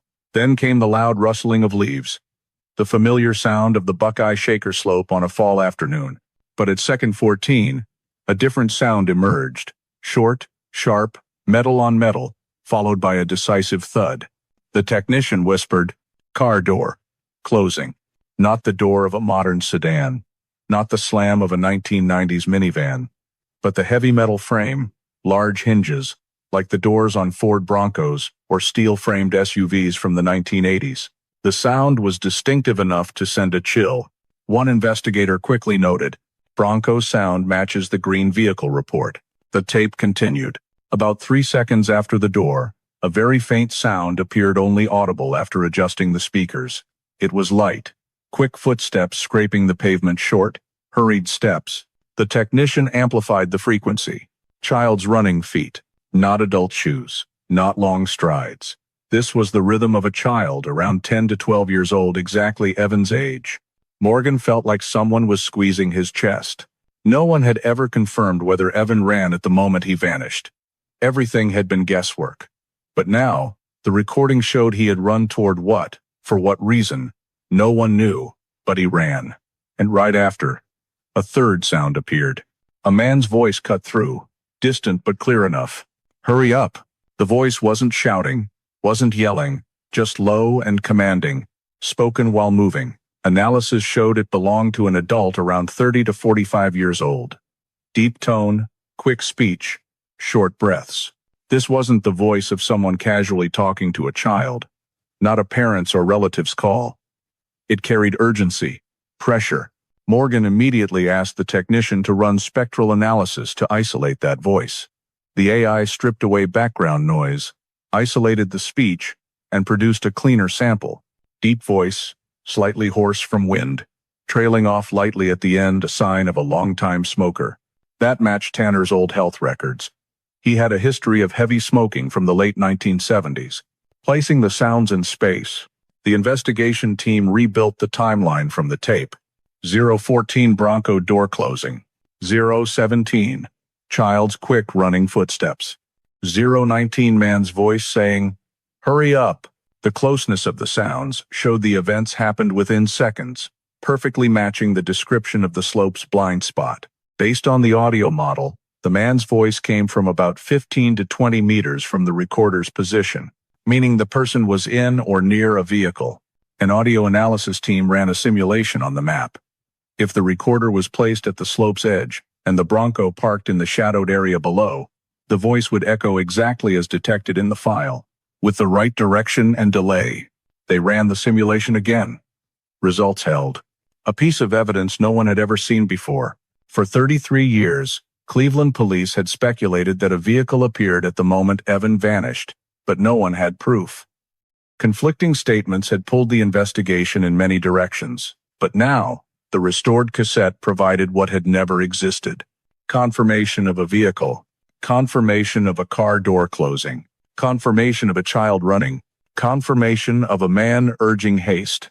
Each fact fit perfectly with separate clues in the file, like a missing puzzle piece suddenly snapping into place. Morgan reviewed the voice analysis and said only, "We don't need to know who wrote the letter. We don't need to know who drove the Bronco.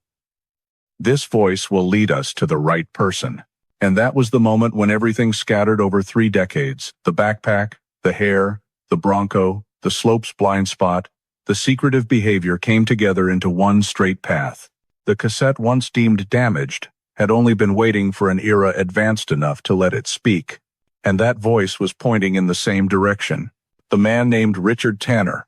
The search warrants were signed early on a quiet Wednesday morning in Toledo. The sky was still dim when the Cleveland Police Department's Special Operations Team, coordinating with local police, formed a perimeter around the old warehouse district where Tanner frequently visited. Everyone moved silently, precisely, without revealing any signs to the scattered residents in the nearby industrial area. The storage unit Tanner rented was in a fairly secluded spot, against a long, faded brick wall. There was only one metal door, secured with an old-style padlock. As soon as Tanner left his house that morning, still following his habit of walking to the grocery store, the investigation team didn't delay. A specialist lock technician was brought in. In under 10 seconds, the lock clicked open, and the metal door creaked ajar. The characteristic damp cold rushed out immediately. Inside was a small room, about 10 square meters, empty to an unsettling degree. No shelves, no equipment, no crates. Everything in the warehouse seemed deliberately kept minimal, making the few remaining items stand out even more. There were only 3 main objects: a low wooden table, a gray metal box, and an old cardboard crate placed against the wall. The air inside carried the smell of old paper, rusting metal, and the familiar damp chill of places no one lived in, but someone had visited for years. The investigation team stepped in. The metal box. The gray metal box had a latch but wasn't locked. On the outside, it was scratched, as if opened and closed countless times. When the lid was lifted, The first things visible were a stack of papers, wrapped in protective plastic, a few small items, and a thin sheet of yellowed paper that had turned brownish. Investigator Morgan put on gloves and gently lifted the sheet. It was a letter printed on cheap office stationery, with a header reading, "Summer Trails Adventure Camp Invitation to Special Summer Camp." Immediately, memories from the old file flooded back. In 1987, in a classmate's statement, Evan had mentioned he got invited to summer camp even though he hadn't signed up. But no one paid attention to that detail, because no one knew which camp sent the letter, and Evan's family had never received an official one. Morgan turned the letter over. Where the paper had faded, there was still a faint but clear fingerprint swirl right on the edge. The letter was immediately placed in an evidence bag. The technician ran it through a portable scanner, and within minutes, they had preliminary results. The fingerprint matched Richard Tanner's civilian fingerprint record filed when he worked at an industrial facility in the 1980s. The whole team stood still for a few seconds. It was no longer suspicion. The person who sent the camp invitation was Tanner, and that could have been how he approached Evan. Evidence in the cardboard crate. When opening the old cardboard crate in the corner against the wall, police saw things that made the air in the warehouse even thicker. Children's toys, model cars, a small ball, 4 plastic superhero figures. Items too familiar to anyone reviewing the Evan file because some of them had appeared in photos of Evan in his backyard in 1986. The family had said Evan loved those toys, but they couldn't find them after he disappeared. They thought they were lost in the house or he had given them to friends. No one imagined they were in a storage unit more than 3 decades later. One officer picked up the superhero figure with a scratch on its head, a distinctive mark because Evan had once dropped it on the cement steps. The family had told that story many years after the disappearance, but the toy was never found. And now, it was in Tanner's crate. Without a doubt, these toys had belonged to Evan. Strange documents in the plastic-wrapped stack. In the metal box was also a stack of papers wrapped in plastic, as if Tanner had tried to keep them dry and undamaged. When unwrapped, the investigation team saw a few pencil notes with times listed, several faded printed maps of the Buckeye Shaker area, a small map marking the route from Orchard Elementary to the slope, red dots marking 3 points, the street corner, the dark alley, the rail line. Everything matched the points modern investigators had identified, meaning Tanner had watched Evan, tracked his route, studied where he passed every day. On one note, a short, scribbled line. Wed 5 p.m., good spot. Wednesday, 5 p.m. Evan disappeared on a Wednesday. The room fell silent. A child-stalking plan recorded in cold, emotionless handwriting, connecting the data. As the investigation team carried all the evidence to the vehicles, they knew every piece was no longer scattered. The summer camp letter with Tanner's fingerprint, Evan's toys hidden in the warehouse for 37 years, maps and notes tracking Evan's route, regular visits to the warehouse, as if to check or preserve something, Tanner's DNA in Evan's backpack, the audio file with a man's voice and Bronco door sound, the type of vehicle Tanner once owned. Every detail, every item, every trace, now lay side by side, no longer a chain of hypotheses.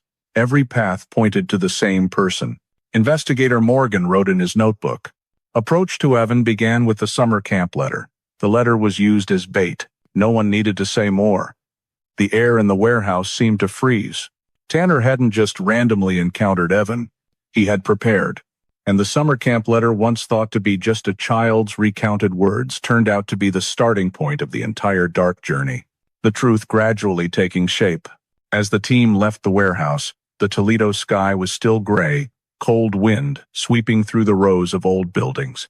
From the outside, the place looked no different from dozens of other abandoned units, silent, no signs of life. But inside, the truth had just been uncovered. A truth that had lain under damp dust for more than 3 decades.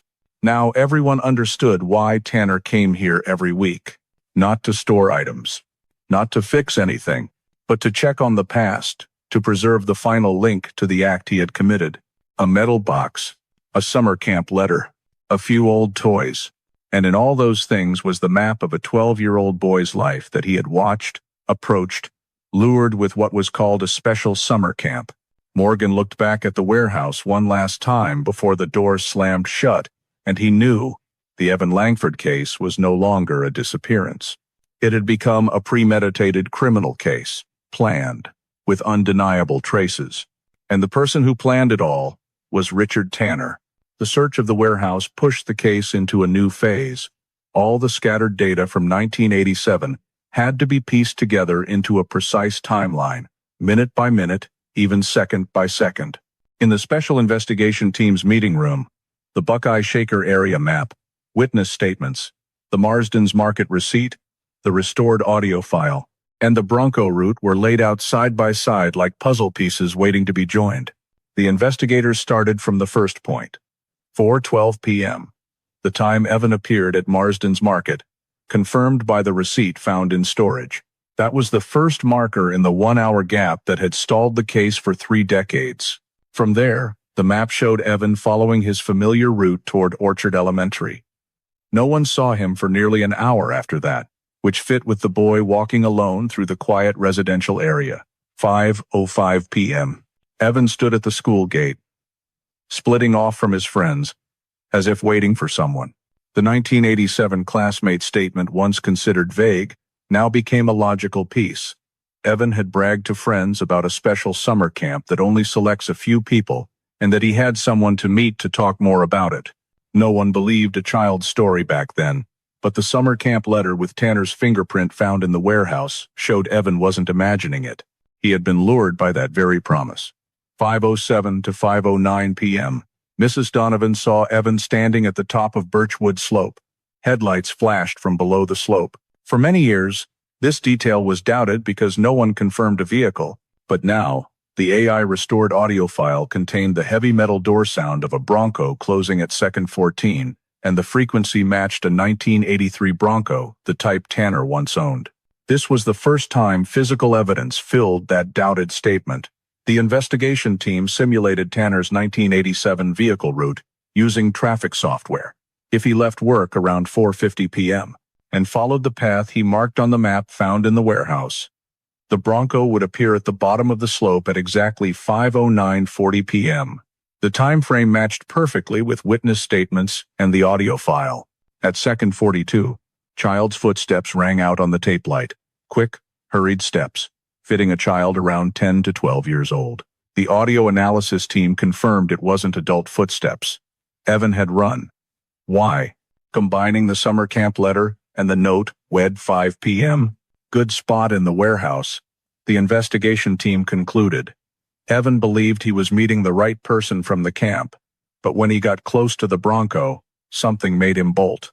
Maybe he realized the man didn't match the description. Maybe he was pressured too quickly. 3 seconds after the running, at second 48 on the tape, the man's voice rang out, "Hurry up," short command, urgent, deep tone, and heavy breathing. When AI isolated the voice, the vocal tract characteristics matched Tanner's voice sample from old company records. The sound distance showed the speaker was near the vehicle, possibly at the open door or in the driver's seat. The voice appearing a few seconds after the footsteps proved Evan was forced into the vehicle almost immediately. When the investigation team laid out the timeline markers on the board, the chain of events became razor-sharp and undeniable. 4:12 p.m. Evan at Marsden's Market. 5:05 p.m. Evan leaves the school gate. 5:07 p.m. Evan stands at the top of the slope, waiting for the man he believed was from the special summer camp. 5:09:40 p.m. Tanner's Bronco appears. 5:09:42 p.m. Bronco door closes. 5:09:45 p.m. Evan runs. 5:09:48 p.m. Man's voice says, "Hurry up." Each marker backed by independent evidence. The receipt, statements, items in the warehouse, tracking maps, restored audio. No contradictions left to debate. Everything fit together in a chillingly precise way, as if someone had scripted it beforehand. Investigator Morgan looked at the complete timeline, the red lines connecting each marker on the 1987 map, and he knew this was no longer a vague disappearance. This was a deliberate approach plan, prepared weeks in advance, and executed in under 10 seconds at the bottom of Birchwood Slope. Evan Langford hadn't vanished randomly.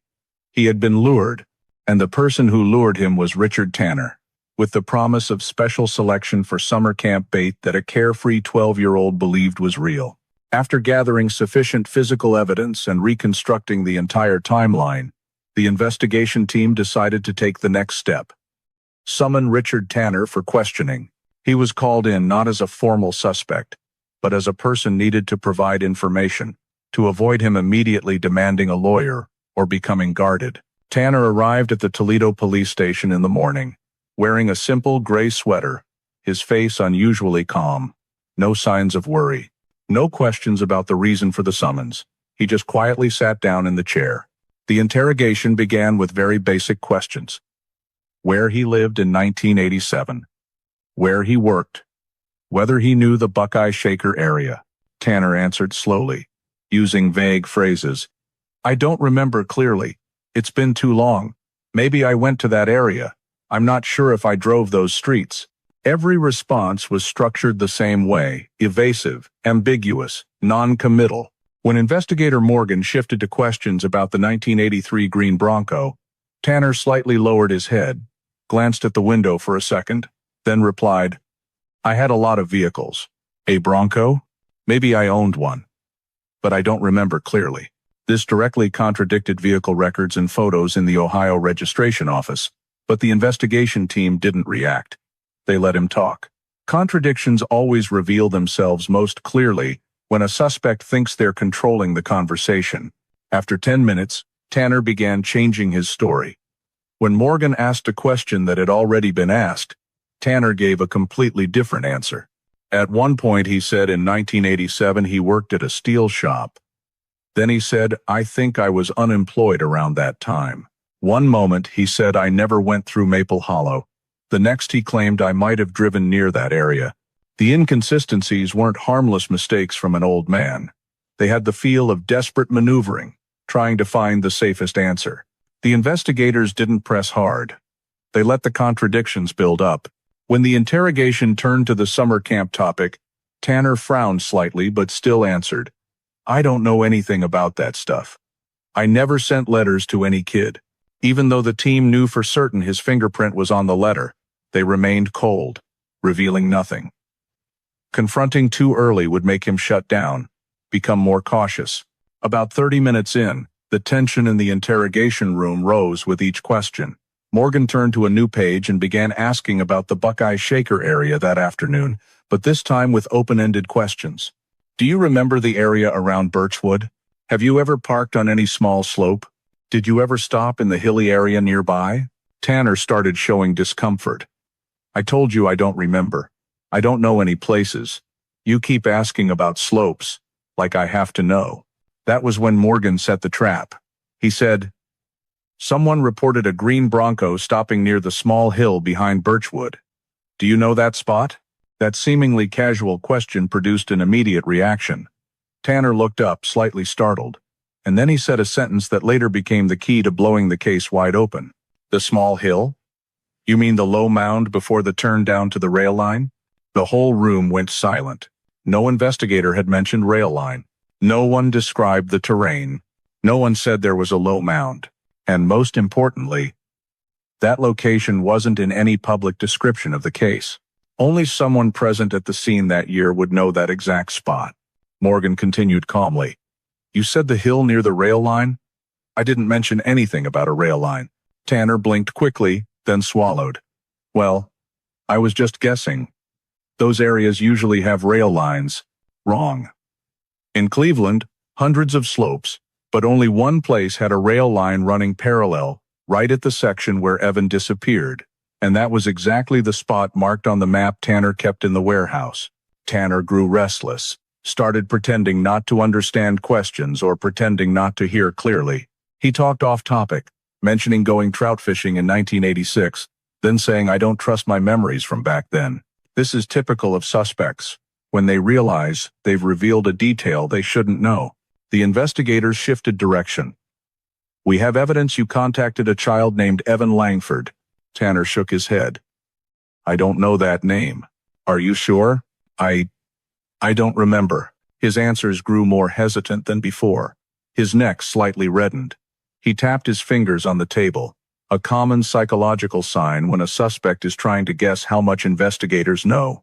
When Morgan asked again about the Bronco, Tanner bit his lip, then said, "I don't have that vehicle anymore. Sold it long ago." "What year did you sell it?" Probably 1990. "Records show you sold it in 1994. Tanner paused for 3 seconds, then said, "Oh, probably 1994. I got it wrong." The investigation team noted every small change in tone, every hesitation as he corrected his answers, especially the slip about the mound near the rail line, a mistake he couldn't fix with any excuse.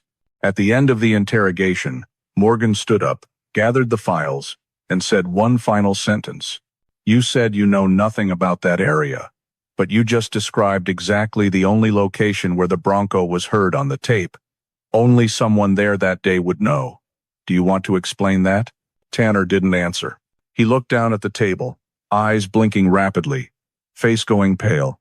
His body stiffened like someone who just realized they'd stepped right into the trap set for them. The interrogation ended. Tanner was allowed to leave according to procedure, but he didn't know that from the second he said low mound, the case was no longer about suspicion. It had shifted to confirming charges. And he himself had accidentally started that phase with a sentence he should never have said. Right after the interrogation, the investigation team no longer viewed Tanner as someone needing clarification. He officially became the central suspect. His revelation of the low mound near the rail line detail in the interrogation room was powerful circumstantial evidence, proving he was present at the scene in 1987. But the investigation couldn't rely on that slip to make an arrest. The investigators needed a complete, flawless legal file strong enough to hold up in court. 3 main pillars were included in the arrest warrant: DNA, the summer camp letter with his fingerprint, the restored audio, and the second-by-second reconstructed timeline. First was the DNA. The nuclear DNA sample obtained from the trash pull matched almost perfectly with the mitochondrial DNA from the hair in Evan's backpack. Undeniable, impossible to explain as accidental. This was the strongest scientific evidence. Next was the summer camp invitation letter, with Tanner's fingerprint, a lure he himself created to approach Evan. The fingerprint was an unerasable legal factor. In court records, a fingerprint holds value equivalent to a silent confession. Third, the restored audio file from the 1987 cassette. The Bronco door sound, the child's running footsteps, and the man's voice commanding, "Hurry up." Spectral analysis showed the tone matched Tanner's voice, plus the fact he was a heavy smoker matched the acoustic parameters. Audio experts were ready to sign off on the report. Finally, the reconstructed timeline based on the maps in the warehouse, witness statements, the store receipt location, and the Bronco route showed Tanner was at the exact place, exact time Evan vanished with a clear plan. Investigator Morgan called it a closed-loop logic chain, leaving no gaps for denial. When the documents were submitted to the Cuyahoga County Prosecutor's Office, the prosecutor took less than 1 morning to sign the arrest warrant. Under Ohio law, arrests in serious child-related felonies require only one standard: reasonable probability based on physical evidence and statements. And Tanner met every standard in an irrefutable way. The moment Tanner began showing signs of fleeing, the day the warrant was signed coincided with the surveillance team reporting that Tanner was packing items into his car trunk. A large travel bag was placed in the back seat. He went in and out of the house multiple times, slamming doors, carrying an old canvas bag he had never used before. The report noted, "Behavior indicates preparation for extended absence from residence." Tanner stepped into the yard, quickly looked around, an action he had never done during 2 months of surveillance. The remote monitoring team immediately recognized the danger signs. Tanner was preparing to leave Ohio. A suspect who knows they've slipped up in interrogation often doesn't wait for police to return a second time. Around 6:40 p.m., Tanner locked the house door, walked toward his gray sedan, keys in hand, and opened the driver's door. That was the moment the arrest team received the go signal. The arrest executed precisely to the second. 2 unmarked vehicles slid into the quiet residential area from opposite directions, lights off, engines at minimum noise. A third unit waited at the street corner to block escape if Tanner tried to run. His front yard became cramped as Tanner bent into the car. The instant he opened the door, Morgan in a suit without a badge walked up quickly, voice firm. "Richard Tanner, you are under arrest by order of the Ohio court. Put your hands on the vehicle now." Tanner startled, straightened up, then turned as if to run across the yard. But two other officers were already positioned behind him. He whipped his head around, searching for escape, his face showing clear desperation. Finally, he stopped when he saw the fourth police vehicle approaching the end of the street.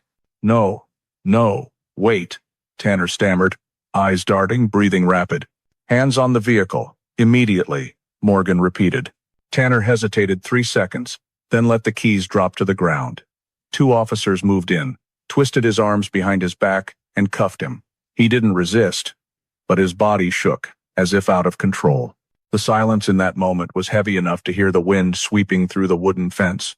A neighbor stood on their porch, watching the scene in stunned silence. No one in the neighborhood believed the gray-haired man who shopped with coupons and rarely spoke to anyone was the center of a case spanning nearly 4 decades. Tanner is taken away, and his final words. As he was escorted to the police car, Tanner tried to speak. "I didn't do anything." "You're wrong. I just wanted to leave town for a few days." Morgan stood right beside him. "You're leaving Ohio the exact moment the arrest warrant is signed. Don't say you don't know why you're being arrested." Tanner didn't respond. He turned his face away, eyes empty. It was as if he understood every path of denial had closed. From the warehouse, to the timeline, to the voice in the audio file, to the fingerprint, to the DNA in the backpack, everything was crashing down.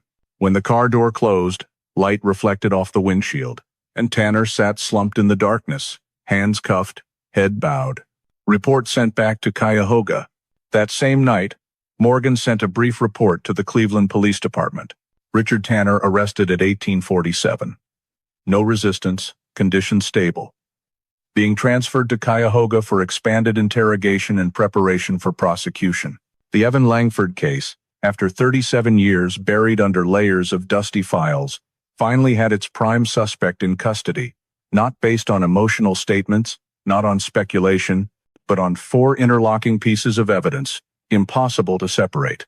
DNA, the summer camp letter, the 1987 audio, and the second-by-second reconstructed timeline. Richard Tanner had been stopped right at the moment he intended to disappear, and from the second the cuffs clicked shut, the 1987 case officially entered the phase of revealing the truth. The State of Ohio v. Richard Tanner case went to trial in March 2025 at the Cuyahoga County Courthouse, amid tight security and long lines of reporters waiting from early morning on the stone steps. This was the longest-running disappearance case in the county's history to reach trial, with a chain of modern evidence pieced together from an incident nearly 4 decades earlier. For most Cleveland residents, the trial wasn't just about prosecuting one man. It was about prosecuting 37 years of mystery, shrouding the small slope in the Buckeye Shaker neighborhood.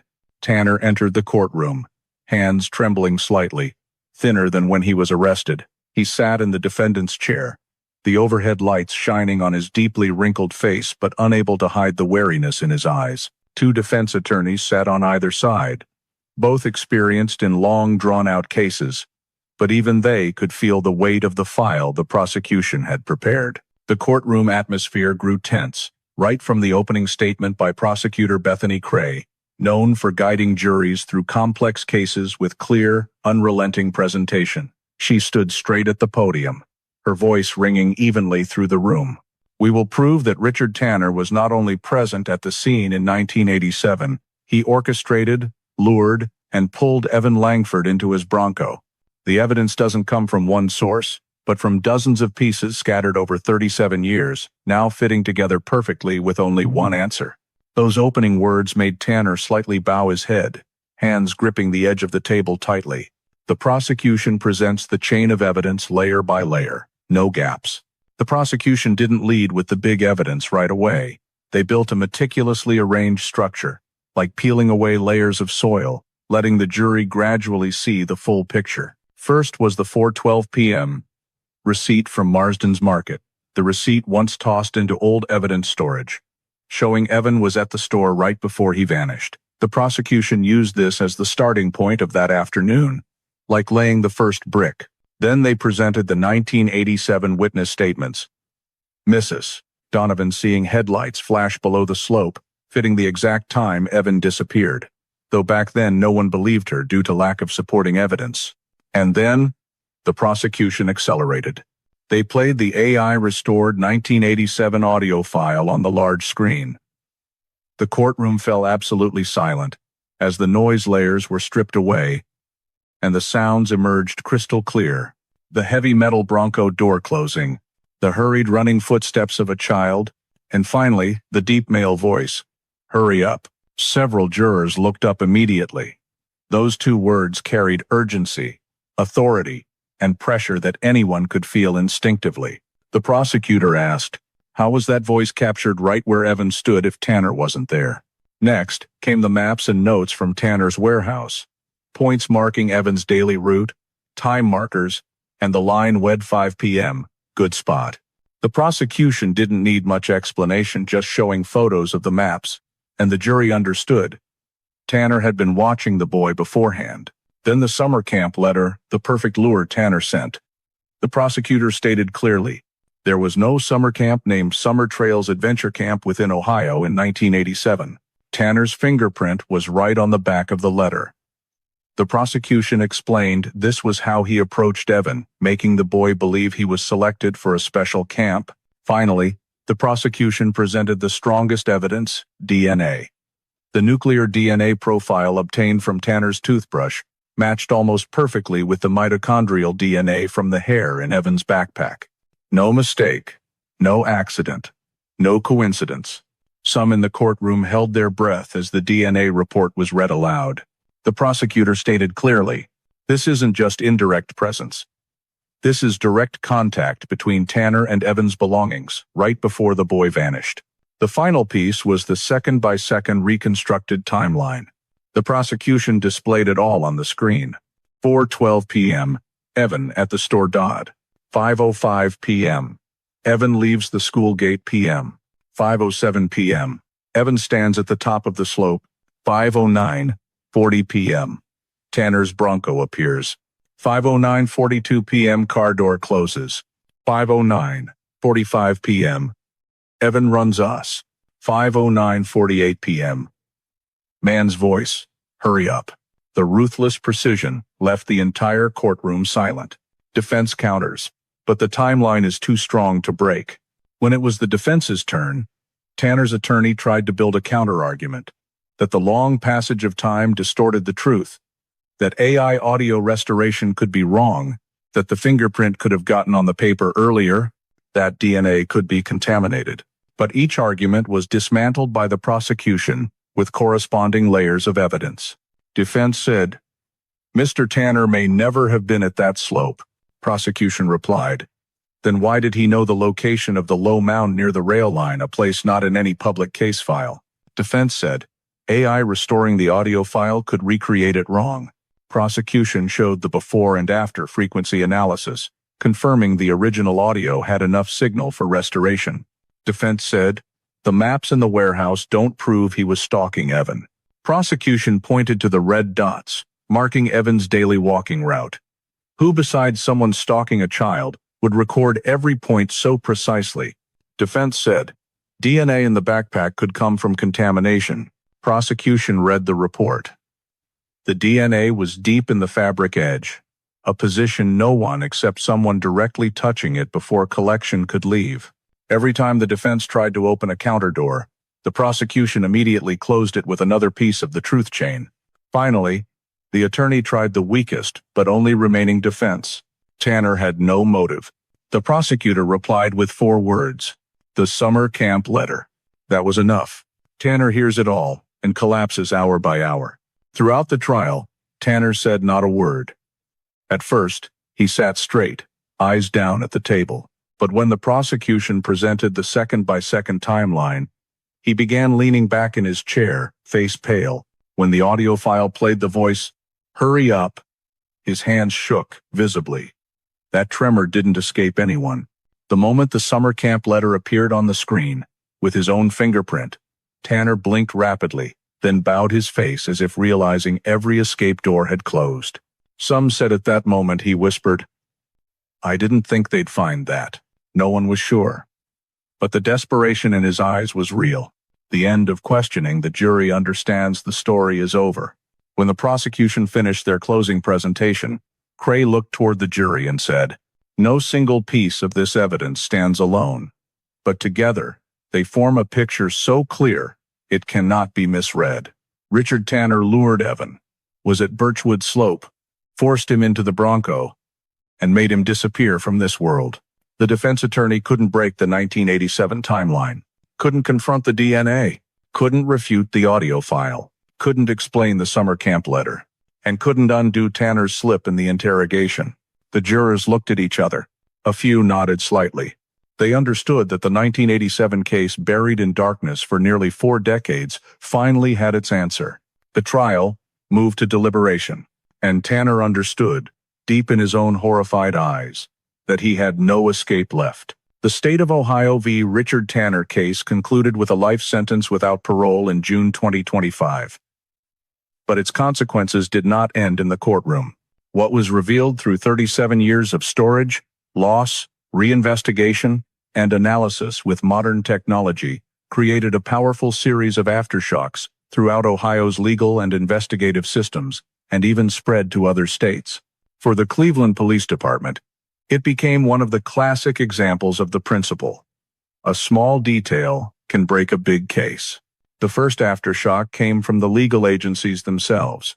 The Cuyahoga County Prosecutor's Office opened an internal review report, focusing on how Tanner's 1987 file, including the interview transcript, location notes, and Bronco-related reports, had been lost or improperly stored.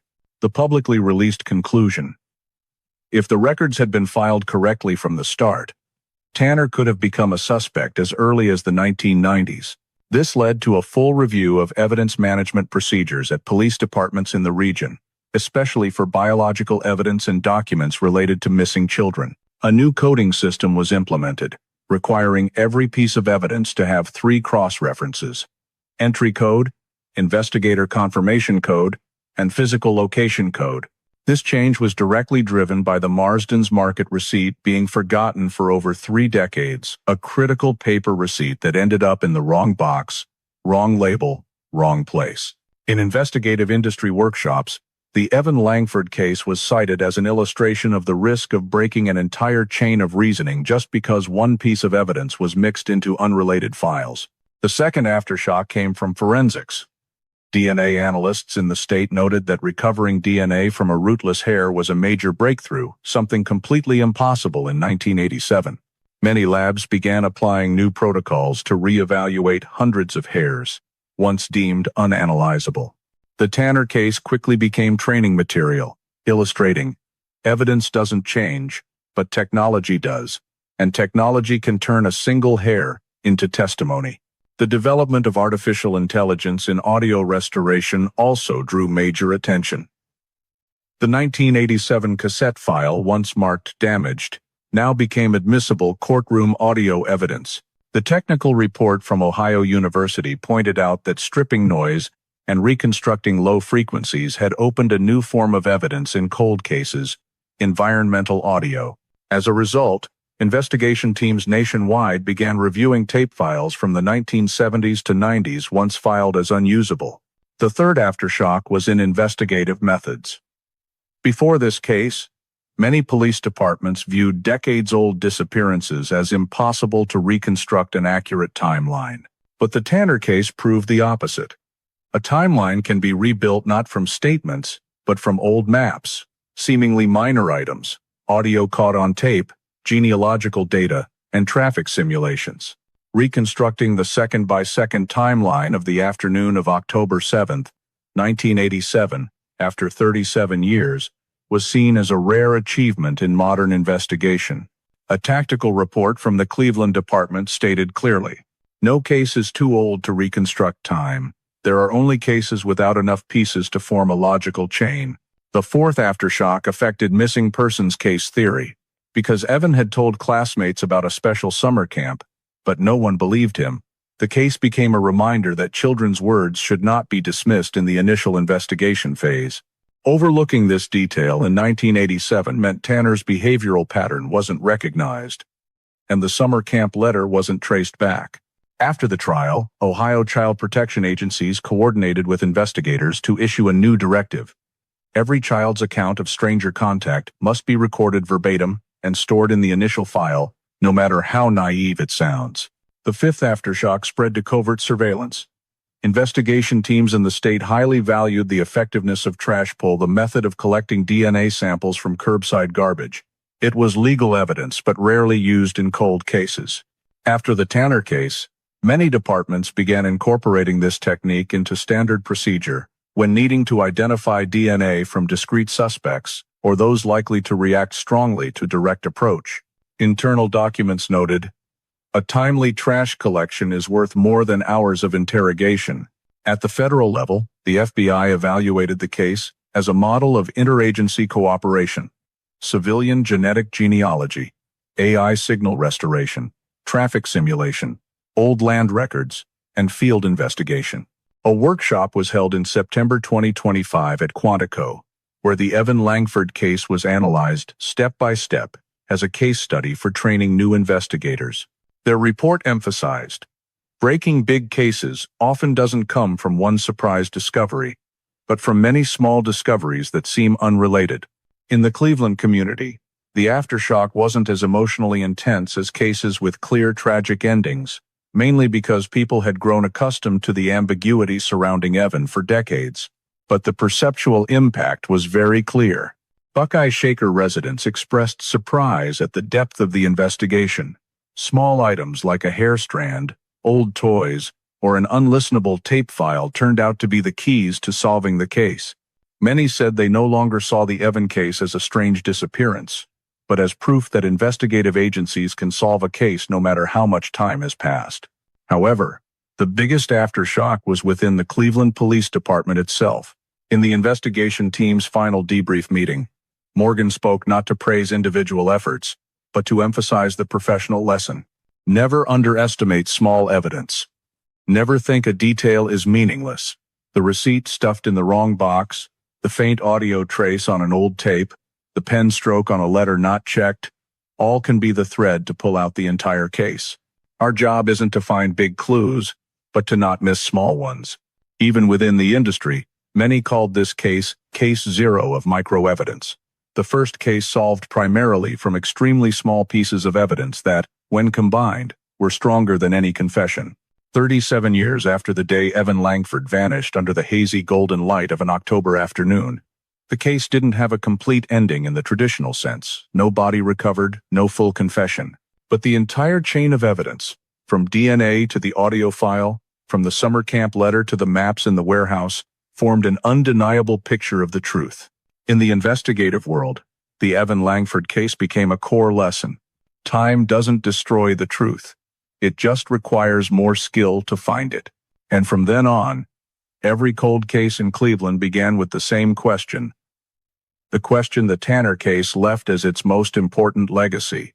What small detail have we missed? The story of the Evan Langford case, though happening nearly 4 decades ago, still reflects a clear reality of America today. Community safety doesn't just rely on police presence, but on the observation, caution, and speaking up of every citizen.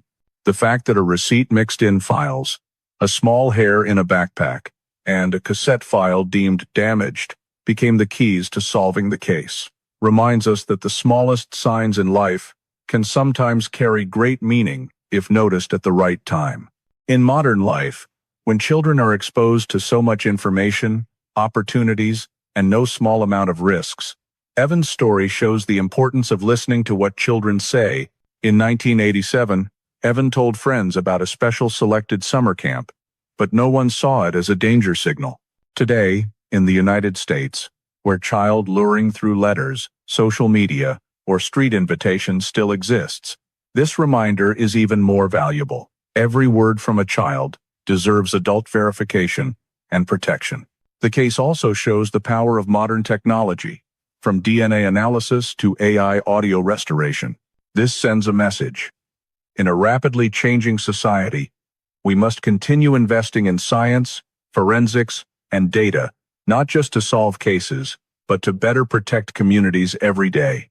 Finally, the persistence of the Cleveland investigation team reminds us that justice in America sometimes takes detours, sometimes arrives late, but never disappears, as long as people don't give up the effort to seek the truth. If you think this 37-year investigation story deserves to be shared, please subscribe so you don't miss cases brought to light by the very small details that carry great power. Thank you for joining, and see you in the next video, where we continue exploring truths that seem to have sunk into the past.